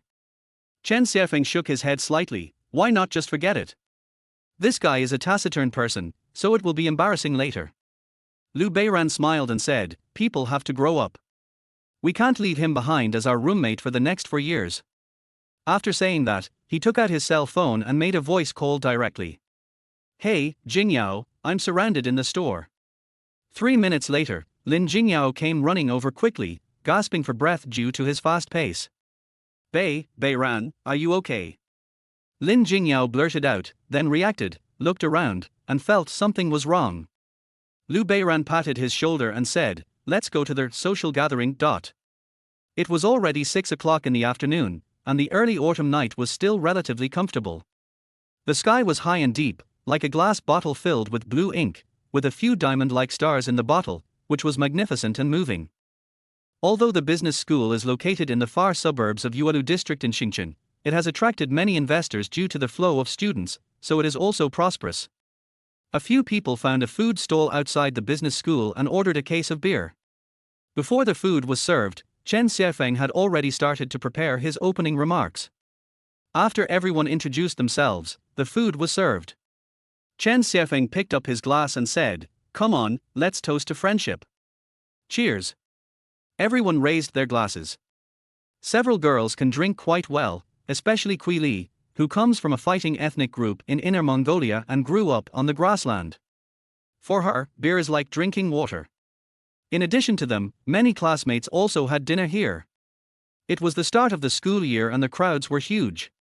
The noise echoed throughout the restaurant. The boss was grilling non-stop, sweat constantly oozing out of his body, with a big smile on his face. On the boys' side, it was mostly Chen Xiefeng who did the talking, from Chimelong Amusement Park to Baiyan Mountain, from the small slender waist to the Minion Sunflower Garden, and he said that he would definitely take everyone to Guangzhou someday, fully demonstrating how much Mr. Chen had seen the world. The 3 girls were stunned by what they heard. Sometimes they smiled and pursed their lips, and sometimes they picked up a skewer of meat and bit it until it sizzled with oil. At this time, Chen Xiefeng would pick up a piece of toilet paper, pass it to the other person's mouth, and say with a smile, classmate, just eat and leave the rest to me. At this time, the girl would smile and purse her lips, thank you, Xiefeng. After hearing this, Chen Xiefeng would deliberately look at Liu Beiran and the other boys, as if to say, did you see that? Learn from this. At this time, Jiang Yangbin would lower his head, pick up the wine glass and drink it all in one gulp, the bitter wine going down his throat and causing pain in his heart. Lin Jingyao was eating by himself, as if everything in the outside world had nothing to do with him. He would only raise his head when someone shouted, clink glasses. Liu Beiran smiled and nodded, praising Chen for his general-like demeanor and calling him the sleeping dragon of the business school. Chen Xiefeng smiled and waved his hand, Brother Beiran, you are too kind. After 3 rounds of wine, the dishes have 5 flavors. Bai Xinyao was going to the bathroom, and Liu Lingling and Kui Li were accompanying her. After the 3 of them left, Chen Xiefeng immediately whispered, who do you like the most? Jiang Yangbin thought for a moment and said, Liu Lingling, I like cute ones. What about Beiran? Chen Xiefeng asked. Liu Beiran smiled and said, I like you. Get lost, I'm not gay. Chen Xiefeng cursed and then looked at Lin Jingyao. Lin Jingyao had already eaten his fill and was reading a novel on his phone. Noticing Chen Xiefeng's gaze, he slowly raised his head, his face slightly flushed, and said softly, I? He said only this one word, and then he got stuck. Just tell me who is the best looking. They haven't arrived yet. Liu Beiran also became interested. Lin Jingyao pursed his lips and thought for a while, then looked in the direction of the bathroom. When he didn't see Bai Xinyao and the others, he turned his head away again. I think. R. At this moment, a scream was heard. Before Chen Xiaofeng's brain could react, his body had already stood up from the chair. The warm-hearted DNA engraved in his blood told him that someone needed help at this moment. He immediately rolled up his sleeves and walked towards the direction where the sound came from. Seeing this, several people followed closely behind him. Liu Beiran frowned slightly. The scream just now was very familiar. It seemed to have been made by Bai Xinyao. Something happened. Chapter 21, Throwing the Injustice Over the Shoulder. When they arrived at a place, they found Bai Xinyao and the other two standing in a corner outside the bathroom with terrified looks on their faces, and in front of them were several men who looked to be in their 30s. At this time, several people were drunk, and one of them even pretended to take another step forward. When he was about to stretch out his hand to touch Bai Xinyao, he suddenly felt his wrist being clamped by a force. Friends, you are in broad daylight. Chen Xiaofeng said, and suddenly felt something was wrong, and looked around. Anyway, you guys are openly molesting a decent family. It doesn't feel quite right. Just as he was about to continue organizing his words, he suddenly felt a fist shadow coming towards him. He wanted to dodge, but it was too late. At this time, Liu Beiran quickly stepped forward, grabbed the man's fist, took a step forward, and with a gorgeous turn, he placed the man's arm on his shoulder, lowered his center of gravity, and exerted force on his shoulders and arms at the same time. Bang! The figure was thrown hard over the shoulder and fell on a plastic stool, breaking it. You! The few people who were traveling with him were about to step forward after hearing Liu Beiran's commotion, but Liu Beiran turned around and glared at them fiercely. After being glared at by Liu Beiran, several people suddenly felt a creepy feeling lingering in their hearts, and goosebumps appeared on their skin. They hesitated on the spot and did not dare to move forward. Jiang Yangbin stood beside Liu Beiran, also with a fierce look in his eyes. You, what do you want to do? Asked a man opposite. Liu Beiran ignored them and turned to face Bai Xinyao and the others, and asked calmly, did they do anything to you? Bai Xinyao shook her head gently, I shouted before I could do so. Liu Beiran hummed, then turned to look at the people in front of him, it's already 2012, and you're still using the underworld tricks. At this point, he pointed to the surveillance camera on the wall and took out his cell phone. I'll make a call now, get ready to go to the police station. At this time, many people around had already rushed up and looked at the drunkards. Most of them were business school students. Some had already taken out their phones to record videos, while others were ready to teach them a lesson. It's a misunderstanding, it's all a misunderstanding. One of the drunkards said at this time. Although his face was red, he was relatively sober. If we weren't here just now, on a deserted street corner, would it still be a misunderstanding? Liu Beiran continued to ask, raising the volume of his voice when he said the last sentence. This. The man looked anxious and stared at the phone in Liu Beiran's hand, fearing that he would call the police. He looked at the man who was tumbling on the ground after being thrown over the shoulder by Liu Beiran, with a look of resentment on his face. Today, he and his friends were discussing business with a client, and the client was the one sitting next to him. At this moment, the client also woke up and said in horror, I'm sorry, I don't know them. After saying that, he ran out. Liu Beiran did not stop him. He could see that the other party did not mean that. Even though he was drunk, he just sat aside and even tried to dissuade him. This incident would definitely affect their business, but it had nothing to do with him. He who brings trouble upon himself will suffer the consequences. At this time, sirens sounded. Two policemen came in from outside the door, asked about the situation, and then briefly explained a few words to Liu Beiran and the others, asking them to return to school early, and then left with the drunk men. When the police car left, Liu Beiran turned around and saw Bai Xinyao and others looking at him with gratitude. Snap! A crisp sound attracted several people's attention. I saw a plate fall down from under Lin Jingyao's feet and broke into pieces. Seeing everyone looking at him, Lin Jingyao felt a little embarrassed. He pointed to the broken plate on the ground and said softly, this is the only one left. Liu Beiran burst into laughter, and then there was a burst of applause from the audience, like thunder. That fall just now was so cool, someone said at the scene. At this time, people kept coming forward to inquire about the situation. Liu Beiran and his companions said it was not a big deal and left one after another. Everything returned to normal. The diners continued to clink glasses and the restaurant was filled with a happy atmosphere again. The few of them had already eaten their fill, and after what had just happened, they prepared to go home.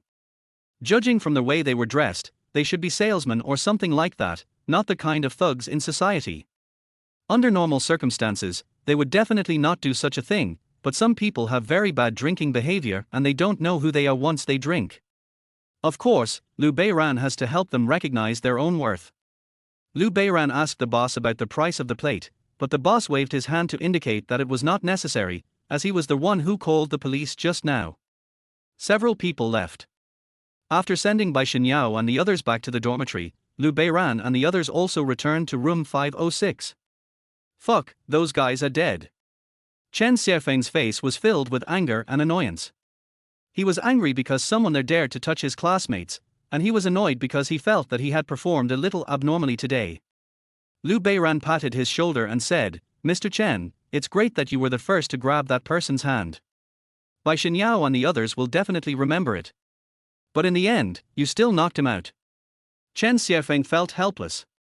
After thinking for a while, he said seriously, "Next time something like this happens, you must let me take the first step."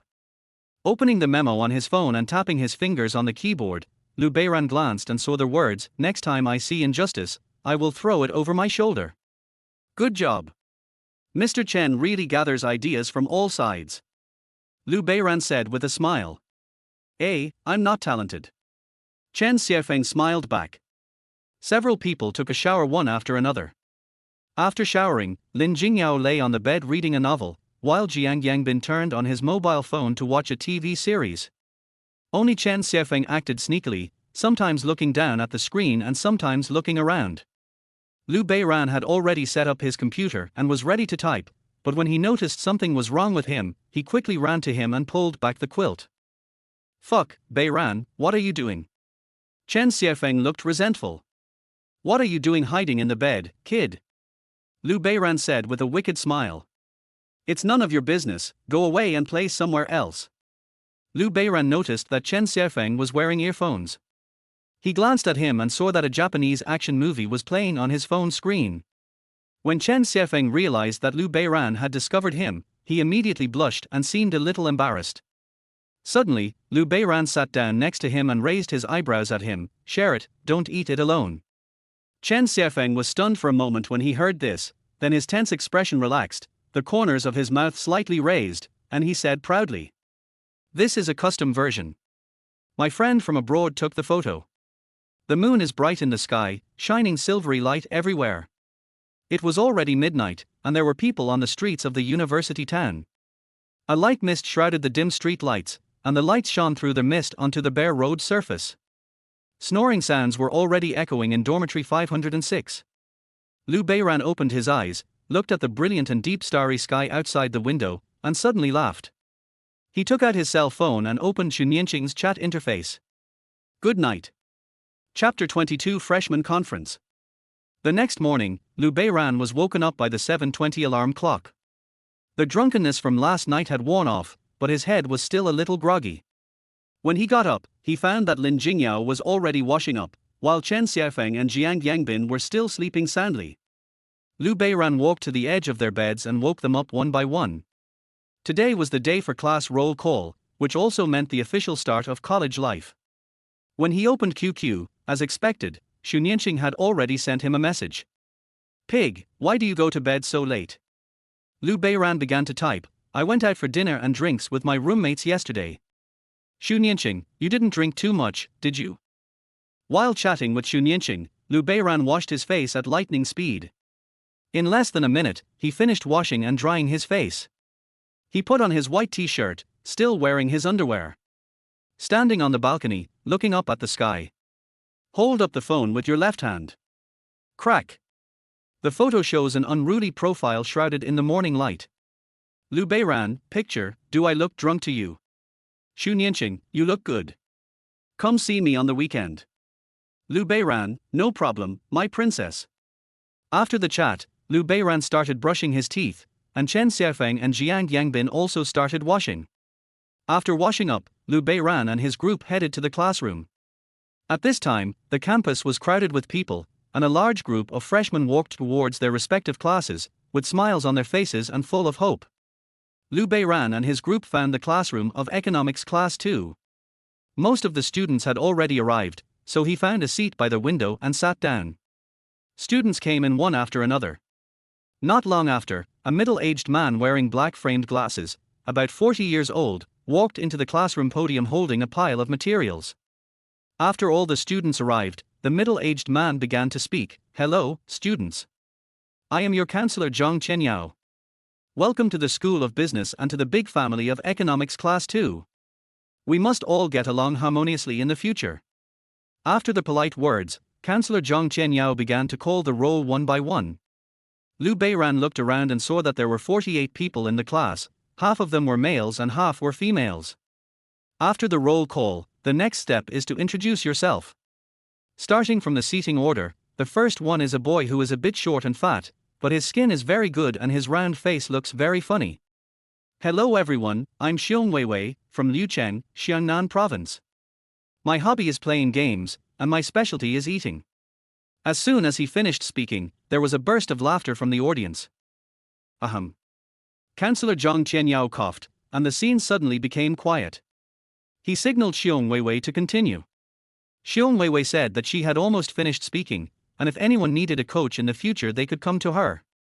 Liu Beiran looked at this person seriously. In his previous life, he was familiar with this name. In 2017, he led the LPL team to the world stage and won the championship. If his growth trajectory remains unchanged in this life, he will be better off than all those who are laughing at him now. The second one is a girl, with long hair, a white sweater on her upper body, and pencil pants showing off her long legs. But her face is a little cold, with a temperament of only to be admired from a distance, not to be touched. Liu Beiran gave her 9 points in his heart, and the remaining 1 point was not because he was afraid that she would be proud, but because of his love for Xu Nianqing. "Hello everyone, my name is Xie Yu, I'm from Shanghai, please give me your guidance in the future." Without saying much, she nodded slightly to the audience and returned to her seat with a calm expression.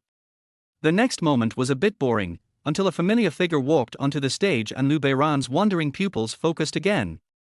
Chen Xiefeng strode up to the podium with his head held high, a big smile on his face. He had specially combed his hair back today. When Liu Beiran saw him in the dormitory in the morning, he stood in front of the suit for a long time, and finally chose another casual outfit. Chen Xiefeng nodded slightly to the counselor, greeted him, and then walked up to the podium. He looked at the people below and said with a smile, "Hello everyone, my name is Chen Xiefeng, I'm from Guangzhou, my hobbies are traveling, playing golf, and drinking with some business friends." Chen Xiefeng was talking at the podium, and some students in the audience just stared blankly, while others showed a hint of impatience. But after all, it was their first time meeting each other, so no one came out to interrupt. After about 5 minutes, Chen Xiefeng felt that it was about time, so he said, "Okay, that's about it. If you want to start a business in the future, you can find me. Some of my experience should be able to help you. Beautiful women only." Chen Xiefeng thought to himself, and smiled as he returned to his seat. The morning sun was very blazing, reflecting into the classroom from the window. Chen Xiefeng walked in the direction of the beam of light, and the whole person seemed to be bathed in the light, with his slicked back hair shiny. Liu Beiran felt that Xiao Chen's ability to show off seemed to have improved again, which should be the result of hard work. The students continued to introduce themselves. When it was his turn, he walked up to the podium with a calm face, nodded slightly to the counselor, then turned to look at the students and said, "Hello everyone, my name is Liu Beiran, and I'm from Liucheng. Please take care of each other from now on." After saying that, he prepared to return to his seat. "You were the one last night." Liu Beiran stopped and saw a student pointing at him with a surprised look on his face. "It seems to be an eyewitness from last night." Liu Beiran thought about it and said, "Classmates, it's normal for us to help each other. I believe if it was you at that time, you would do the same as me. It's nothing. What's wrong? What's going on?" The class kept making noises, fully revealing the curiosity of the crowd. Sometimes it is like this, the more you explain, the less people will care, but as long as you express that you don't want to say more, they will start to get to the bottom of it. Counselor Zhang Qianyao pushed up his black-framed glasses and took a look at the student. He always felt that Liu Beiran had a maturity that was not in line with his age, which was already apparent when he nodded at him as soon as he stepped onto the stage. But he is a teacher, and Liu Beiran has already expressed his unwillingness to say more, so he naturally has to step out to smooth things over. Okay, since Liu Beiran doesn't want to talk more, don't ask any more questions. We still have a long time to go. Liu Beiran then continued to walk to his seat. When he passed by Xinyao, he noticed from the corner of his eye that she was looking at him with admiration. Liu Beiran pretended not to see it and walked straight to his seat. His face was calm, showing neither joy nor sadness. In this way, the students continued to introduce themselves. There were many handsome men and beautiful women among them. At present, no one was familiar with them. The rest depended on future developments. When everyone had introduced themselves, Counselor Zhang Qianyao said, "Okay, the students now know each other. Next we will select class leaders. Since everyone is not familiar with each other yet, I have decided to hold the selection next week. I will also consider everyone's opinions by then. Everyone is free to move around, get your meal cards and other things done, and then collect your military training uniforms. Military training will officially begin tomorrow morning. Finally, I wish you all to spread your wings at this moment and soar to the sky." When Counselor Zhang Qianyao finished his last sentence, he signaled everyone to move freely and then left the classroom. Liu Beiran took out his cell phone. It was now 9:35 in the morning. This is the end of the freshman orientation. Chapter 23, Thousands of Lights. After the counselor left, the classroom began to become noisy. Some students left the classroom, some greeted each other, and some walked over to the student who had interrupted Liu Beiran when he was speaking. As he spoke, he looked at Liu Beiran, and found that Liu Beiran was also looking at him, so he hurriedly looked away. Liu Beiran was just about to get up when he saw a graceful figure walking towards him. It was Bai Xinyao. Although Bai Xinyao's appearance was not as good as Xu Nianqing or even Xie Yu, she was still outstanding in some aspects. Liu Beiran could see that many classmates in the class had their eyes on her and were probably thinking about how to have a romantic encounter with her. Bai Xinyao walked up to Liu Beiran and said with a smile, "Liu Beiran, do you guys have time this afternoon? I'll treat you to dinner." Liu Beiran knew that the little girl was expressing her gratitude for last night, but he still shook his head. "Do we have anything else to do later?" "Something's going on? What's the matter?" Bai Xinyao blinked her big, Kazalan eyes. Liu Beiran shrugged, "It's not good for you to know too much." "TSK, I don't want to know," Bai Xinyao said and returned to her seat, but she glanced at Liu Beiran from time to time, pouting with a resentful look on her face. Liu Beiran and Chen Xiaofeng went to the canteen to apply for meal cards. The meal card required a processing fee of 15 yuan. On the first day, there was a problem with the meal card system. Students had to pay for meals, but they would have to swipe their cards in the future. Liu Beiran and his friends each recharged 1,000 yuan, while Lin Jingyao took out a few crumpled banknotes. "Sorry, students. The minimum recharge amount for your meal card is 100 yuan. The cafeteria manager smiled professionally. "Jingyao, I'm not saying anything bad about you." Liu Beiran grabbed Lin Jingyao's hand and stuffed his hand and the banknotes back into his pocket. Lin Jingyao pursed his lips when he heard this, looking a little at a loss. "I told you yesterday that we don't accept tips," Liu Beiran said, looking at the staff and smiled. "Sorry, I'm just like that. I'm rich but I don't like to rent. To put it bluntly, I'm stupid." At this time, Lin Jingyao took out a bank card from his pocket. 1,000 is enough. More is not good," Liu Beiran reminded. The staff member looked at Lin Jingyao, and Lin Jingyao nodded.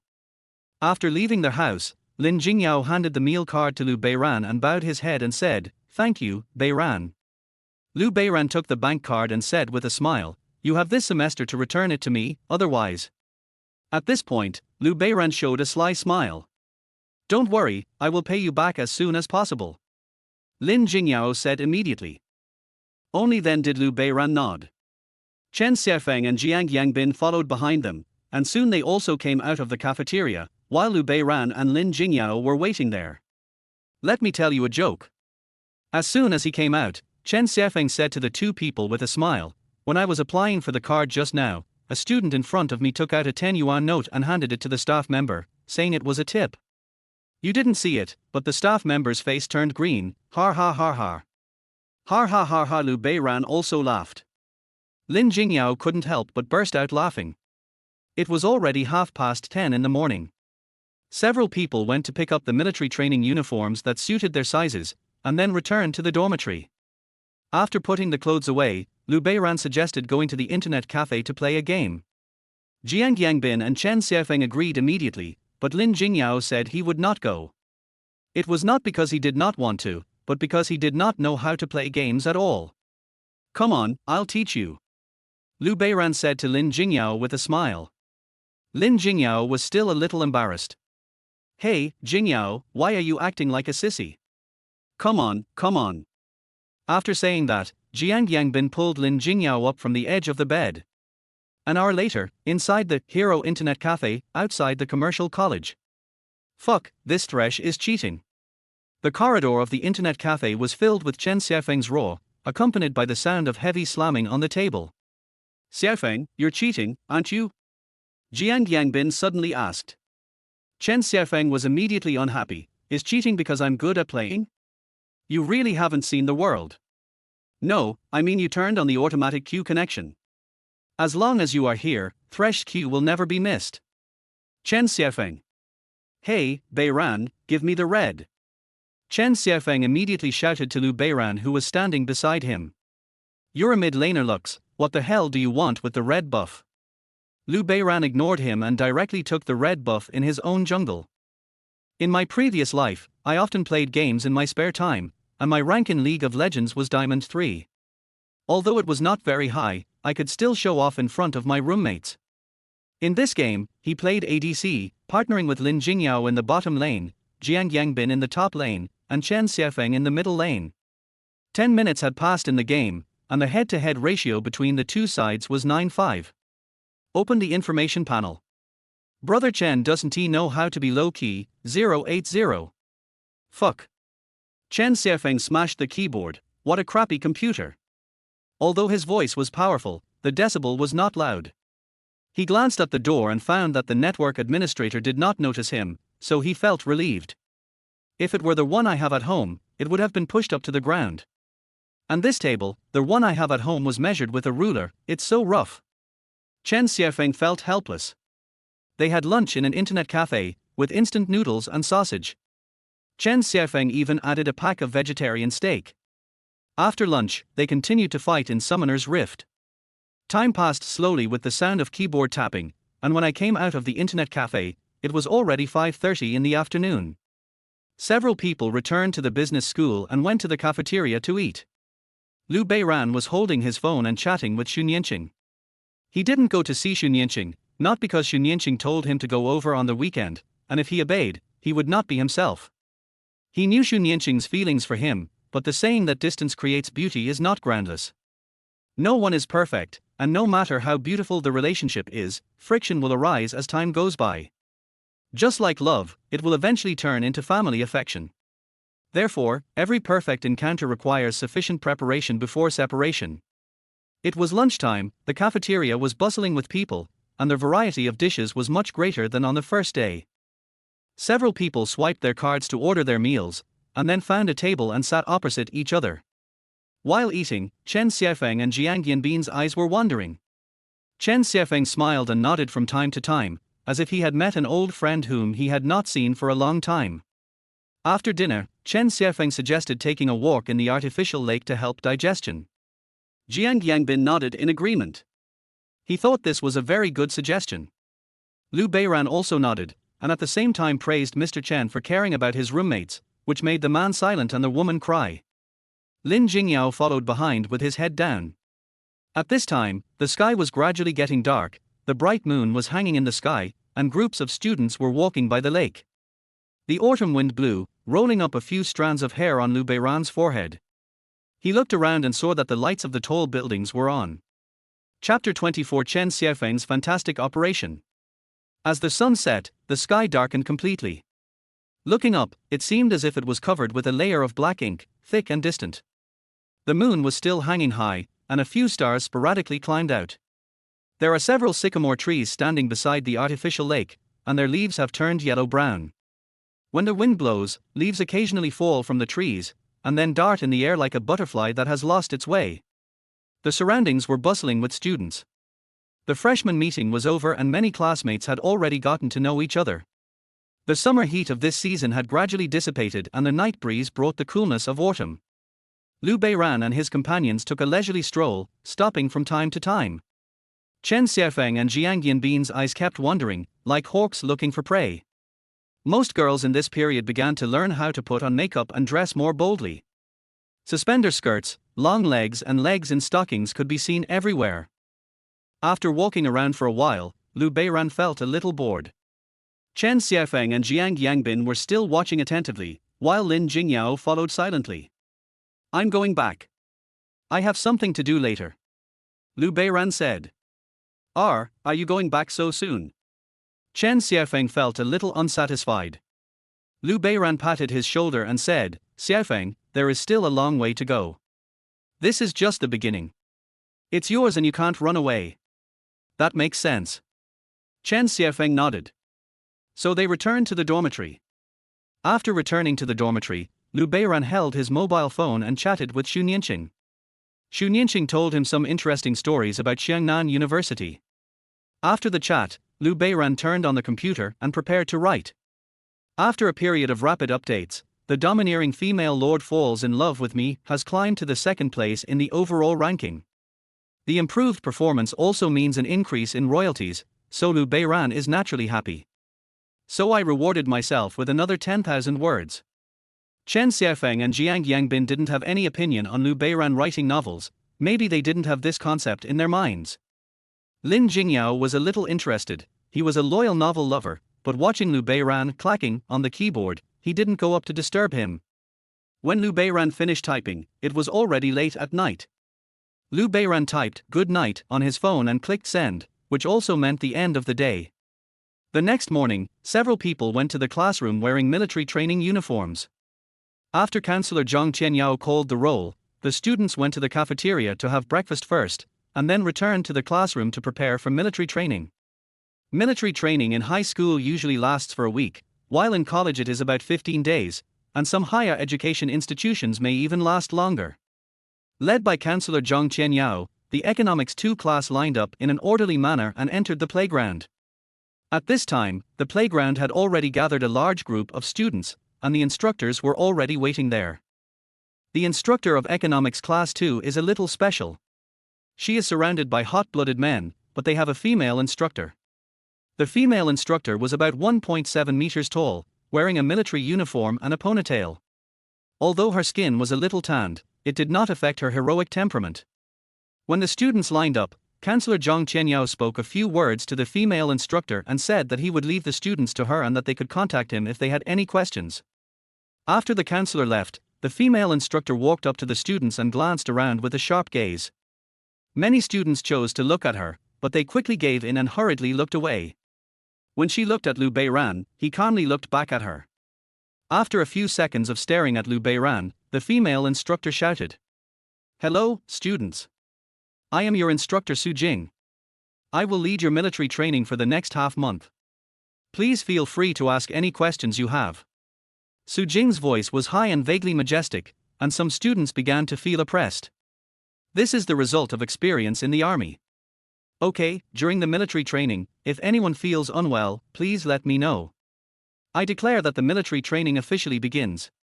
As soon as he finished speaking, Su Jing cleared his throat and began to organize the team. The students had experienced military training in high school and were not unfamiliar with these military ceremonies. At this moment, they all followed Su Jing's rhythm. Su Jing would directly remind those who were a little lazy. An hour has passed in a flash, from the rising sun in the early morning to the bright sunshine now. At this time, the students were already sweating, and some of them were unable to keep up with the pace due to lack of physical strength. However, Su Jing was still standing in the front, shouting slogans with an expressionless face, seemingly not feeling tired. Liu Beiran followed Su Jing's slogan and glanced at his classmates, finding that most of them looked tired. But when his eyes rested on a tall girl, he found that her clothes were soaked with sweat, with a large water stain on her back and her hair stuck to her forehead, but her complexion remained the same as when he first saw her, without any change. "Some are you?" Liu Beiran remembered this name. This girl seemed unable to smile, and her cold temperament gave off a feeling of keeping strangers away. At this moment, there was a loud bang and a commotion around. Liu Beiran looked up and found that Chen Xiaofeng was lying on the ground. Su Jing was surprised when she saw this. She quickly stepped forward, walked to Chen Xiaofeng, squatted down, held the back of his head and asked, "Classmate, how is it?"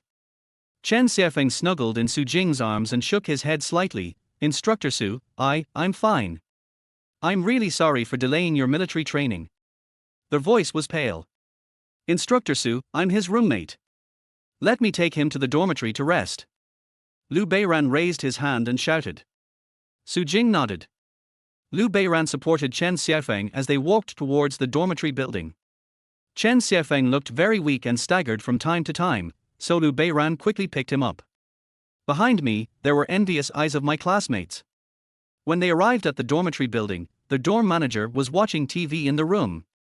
Liu Beiran took a glance and saw that it was the popular TV series, The Legend of Zhenhuan.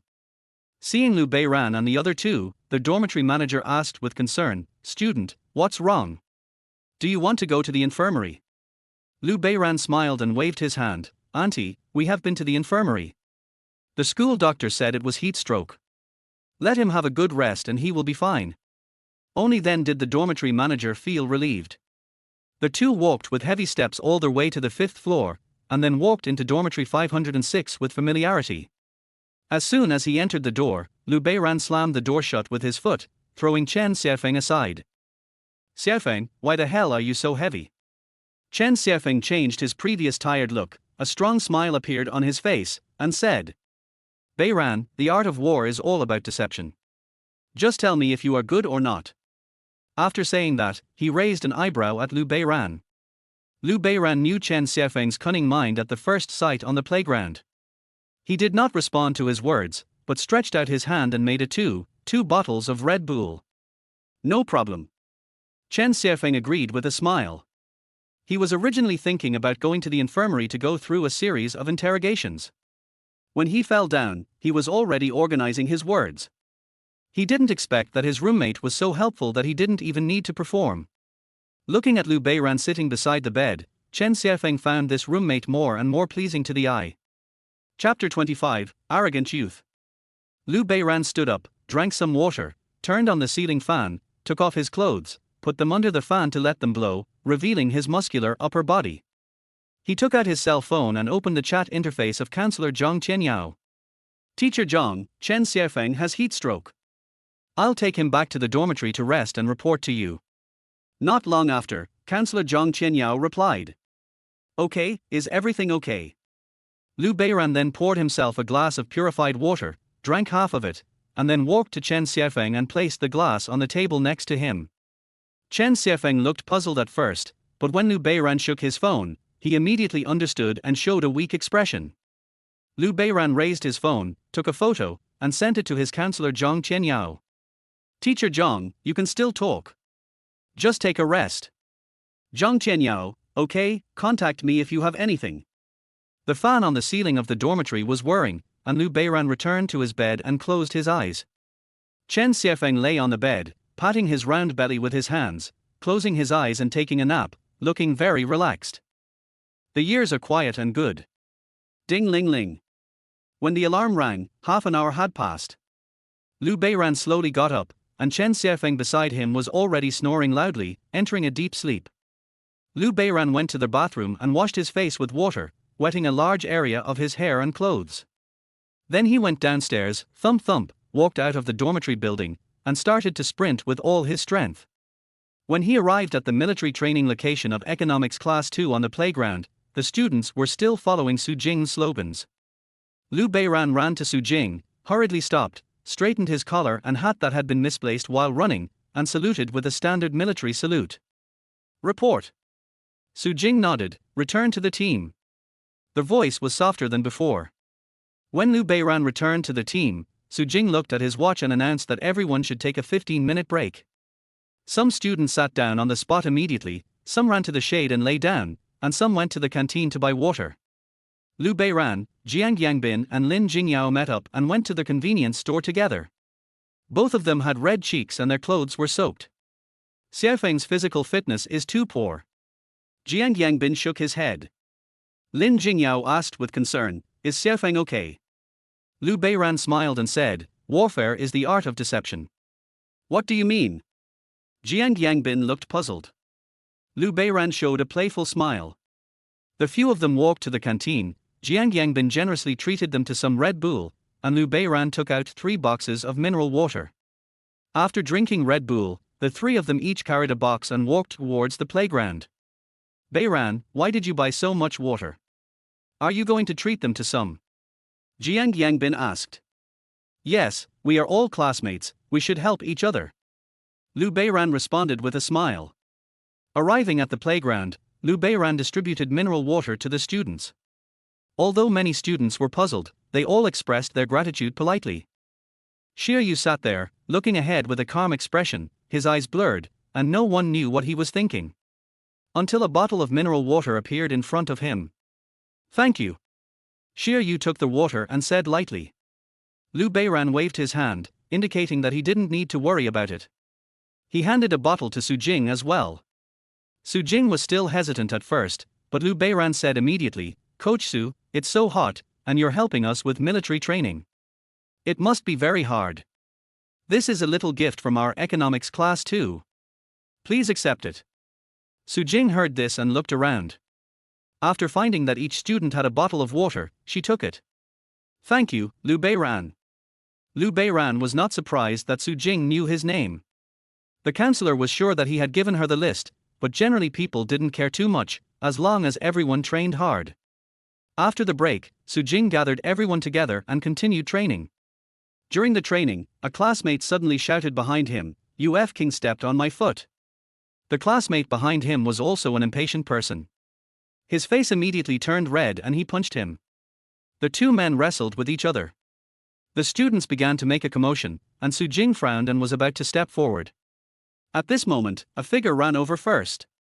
Liu Beiran separated the 2 with his strong physique and shouted, how are we going to get along with classmates in the future if they are fighting? One of the students said, I just said he stepped on me and this guy started to attack me. Liu Beiran remembered that his name was Li Linbo. The other one was called Xiaolong. Xiaolong also had a bad temper and yelled, Uf King scolded me, so what's wrong with me hitting you? At this time, Su Jing also rushed over.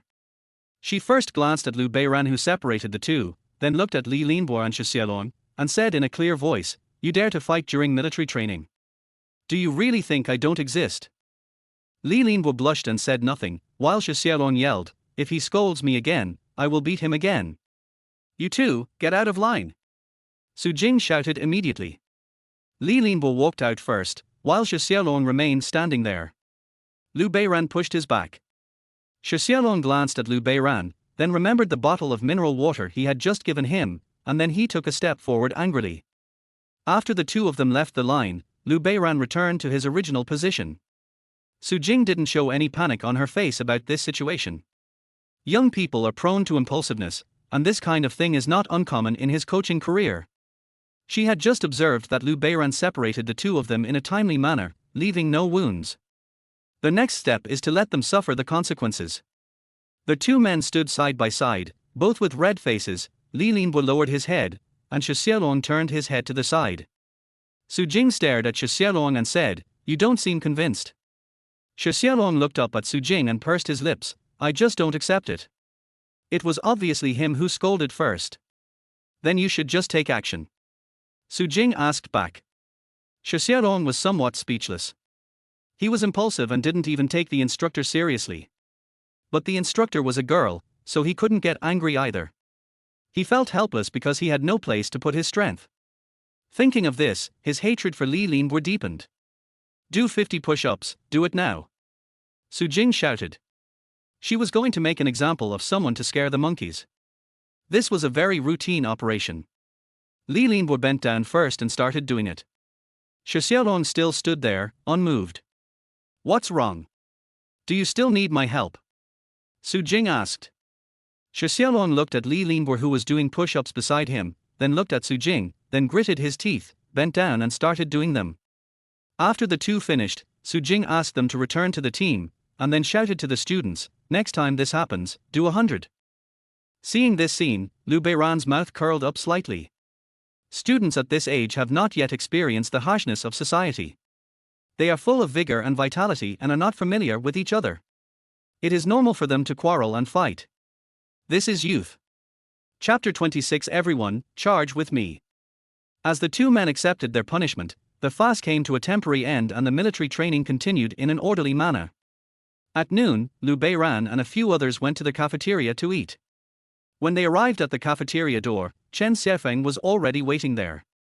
Chen Xiefeng was wearing casual clothes, a pair of sunglasses, and drinking a glass of watermelon juice. When he saw the few people, he immediately walked up to them with a smile. "Fuck, aren't you suffering from heat stroke?" Jiang Yangbin asked. "Yes, I am a patient now." Chen Xiefeng glanced at the huge group of students around him and said with a smile, "But physical injuries will not affect my determination to appreciate beauty. It's so fucking disgusting." Jiang Yangbin suddenly exclaimed. Several people entered the cafeteria together and lined up to get food. The food in the cafeteria today was quite good, with various categories for students to choose from. Lu Beiran ordered a portion of spicy beef, a portion of shredded chicken and a portion of cabbage. A few people found seats, and just as they sat down, several familiar figures walked over. "Let's share a seat," Bai Xinyao said with a smile, holding the food tray. Lu Beiran looked up, but before he could say anything, Chen Xiefeng patted the seat beside him and said with a smile, "Come on, welcome, welcome." Bai Xinyao glanced at Lu Beiran and found that he just continued to eat with a blank expression, so she curled her lips. Then she looked at the seat next to Lu Beiran and found that Lin Jingyao was already sitting there, so she had no choice but to sit next to Chen Xiefeng. Liu Lingling and Kui Li also came with her. At this time, Chen Xiefeng asked, "Hey, aren't there 4 people in your dormitory? Where is the other one?" "There is another one that isn't coming. She doesn't seem willing to play with us," Bai Xinyao responded. "Oh? There's such a thing? Who is she?" Jiang Yangbin asked 3 soul-searching questions. "It's Xie Yu," Bai Xinyao said with a smile. "She usually just greets us and then studies. She doesn't participate in any group activities." "It's her. That's such a pity." Jiang Yangbin felt a little regretful. Everyone must be familiar with Xie Yu. Many classmates have already regarded her as the class beauty in their hearts, but her cold and aloof temperament that keeps strangers away really makes them dare not approach her and talk to her. While eating, Bai Xinyao glanced at Lu Beiran from time to time, but Lu Beiran just focused on eating. She pouted again, seeming a little unhappy. "Student Bai Xinyao, what's wrong with you?" Chen Xiefeng asked with a smile, "Is the food not to your taste? I'll go get you another portion." Bai Xinyao shook her head, "I'm fine." After saying this, he lowered his head and started eating without paying attention to his eating manners. Lu Beiran knew what he was thinking. Although Bai Xinyao was not bad looking, he now had a girlfriend like Xu Nianqing, so naturally he looked down on her. Thinking of this, Lu Beiran really missed this little girl. In his previous life, he had a lot of experience in love, so he naturally wouldn't fall in love easily, and he wouldn't miss her so much after not seeing her for a day. But obviously, Xu Nianqing had already occupied a place in his heart. Ding-ling. The cell phone rang. Lu Beiran took out his cell phone from his pocket, and it was a message from Xu Nianqing. "Pig, military training is so tiring. What are you doing?" Lu Beiran immediately opened the camera, took a photo of the plate, and clicked send. "Picture every grain of rice represents my longing for you, so I eat them all, so that you are in my heart. Xu Nianqing, TSK, here you are again. Xu Nianqing, pig, I miss you. Lu Beiran, be good, I'll come see you this weekend and we'll go to Star City for a good stroll. Xu Nianqing, okay, I'm going to Metro Mall. I heard it's the largest mall in Star City and there are a lot of things there. Lu Beiran, as you wish, my princess. Hey, Beiran, why are you holding your phone?" Chen Xiefeng narrowed his eyes slightly. "Is there something wrong?" Snap. The sound of chopsticks falling was heard. Bai Xinyao was stunned for a moment, then quickly picked up the chopsticks, curled her lips, and continued to eat. Lu Beiran smiled and said, "Yeah, I forgot to tell you that my child is 5 years old." TSK, I don't believe you. Chen Xiaofeng snorted, which girl would be interested in you if you stay in the dormitory and type on the keyboard every day? You should learn from me and go out and see more. This world is a beautiful place. Hearing this, Bai Xinyao put down her chopsticks, and 2 seconds later, she continued eating. Liu Beiran just laughed off Chen Xiaofeng's preaching. Kui Li is not very talkative, but Liu Lingling is more cheerful. Chen Xiaofeng also realizes this and tells a few jokes from time to make the little girl laugh. Jiang Yangbin looked at the eloquent Chen Xiaofeng and scratched his head anxiously, while Lin Jingyao was reading a novel on his mobile phone without saying a word. There was a 2-hour lunch break at noon, and after eating, everyone went back to their dormitories. As soon as he returned to the dormitory, Chen Xiaofeng said, "I figured it out." "What have you figured out?" Jiang Yangbin asked. "I'm ready to change my target," said Chen Xiaofeng. "Liu Lingling?" Liu Beiran asked. "Fuck, Beiran, how did you know?" Chen Xiaofeng looked surprised. Liu Beiran smiled and said, "That's all you have in mind? Do you still want to hide it from me?" "I just observed her carefully. Liu Lingling is actually very pretty. I think she is no worse than Bai Xinyao." At this point, Chen Xiaofeng closed his eyes and smiled, revealing a perverted look. Her baby face is really something that makes people want to take good care of her. "You are so disgusting," Jiang Yangbin said disdainfully. "You know shit, Yangbin. You're lucky your family has some rich money, otherwise you wouldn't be able to find a wife in our city," Chen Xiaofeng said sarcastically. "That's better than being a bootlicker," Jiang Yangbin retorted. All right, let us go to sleep. Dreams can hold all kinds of possibilities." Liu Beiran interrupted the two. The bickering between the two seemed to have become a daily routine. As Liu Beiran spoke, the two turned their heads and snorted at each other, then climbed onto their beds to take a nap. As the music started, several people slowly got up, all looking as if they were still sleepy. "This is so fucking annoying. I'll hire some men in black to go to the radio room and smash this player." Chen Xiaofeng was a little grumpy after waking up, so they simply washed their faces and headed to the military training site on the playground. Instructor Su Jing had been waiting here for a long time. Once the students arrived one after another, she began to form a team. The content of Su Jing's military training in the morning was basically some troop leading ceremonies, and the location was limited to this area. Some students were secretly rejoicing, thinking that this instructor was considerate of them and was worthy of being a gentle and beautiful instructor. Liu Beiran knew that this was their newbie protection period. Su Jing could become an instructor just because she was a daughter, so she naturally had her own personality and methods. He had already discovered that things would not be that simple at this time. Sure enough, after organizing the team, Su Jing shouted, "Everyone has finished lunch and had a nap. I believe everyone is in good spirits now. It's coming. Chen Xiaofeng is really a man of foresight." When Liu Beiran was considering whether to faint, he heard Su Jing shout, "Everyone, follow me and run around the playground 5 times.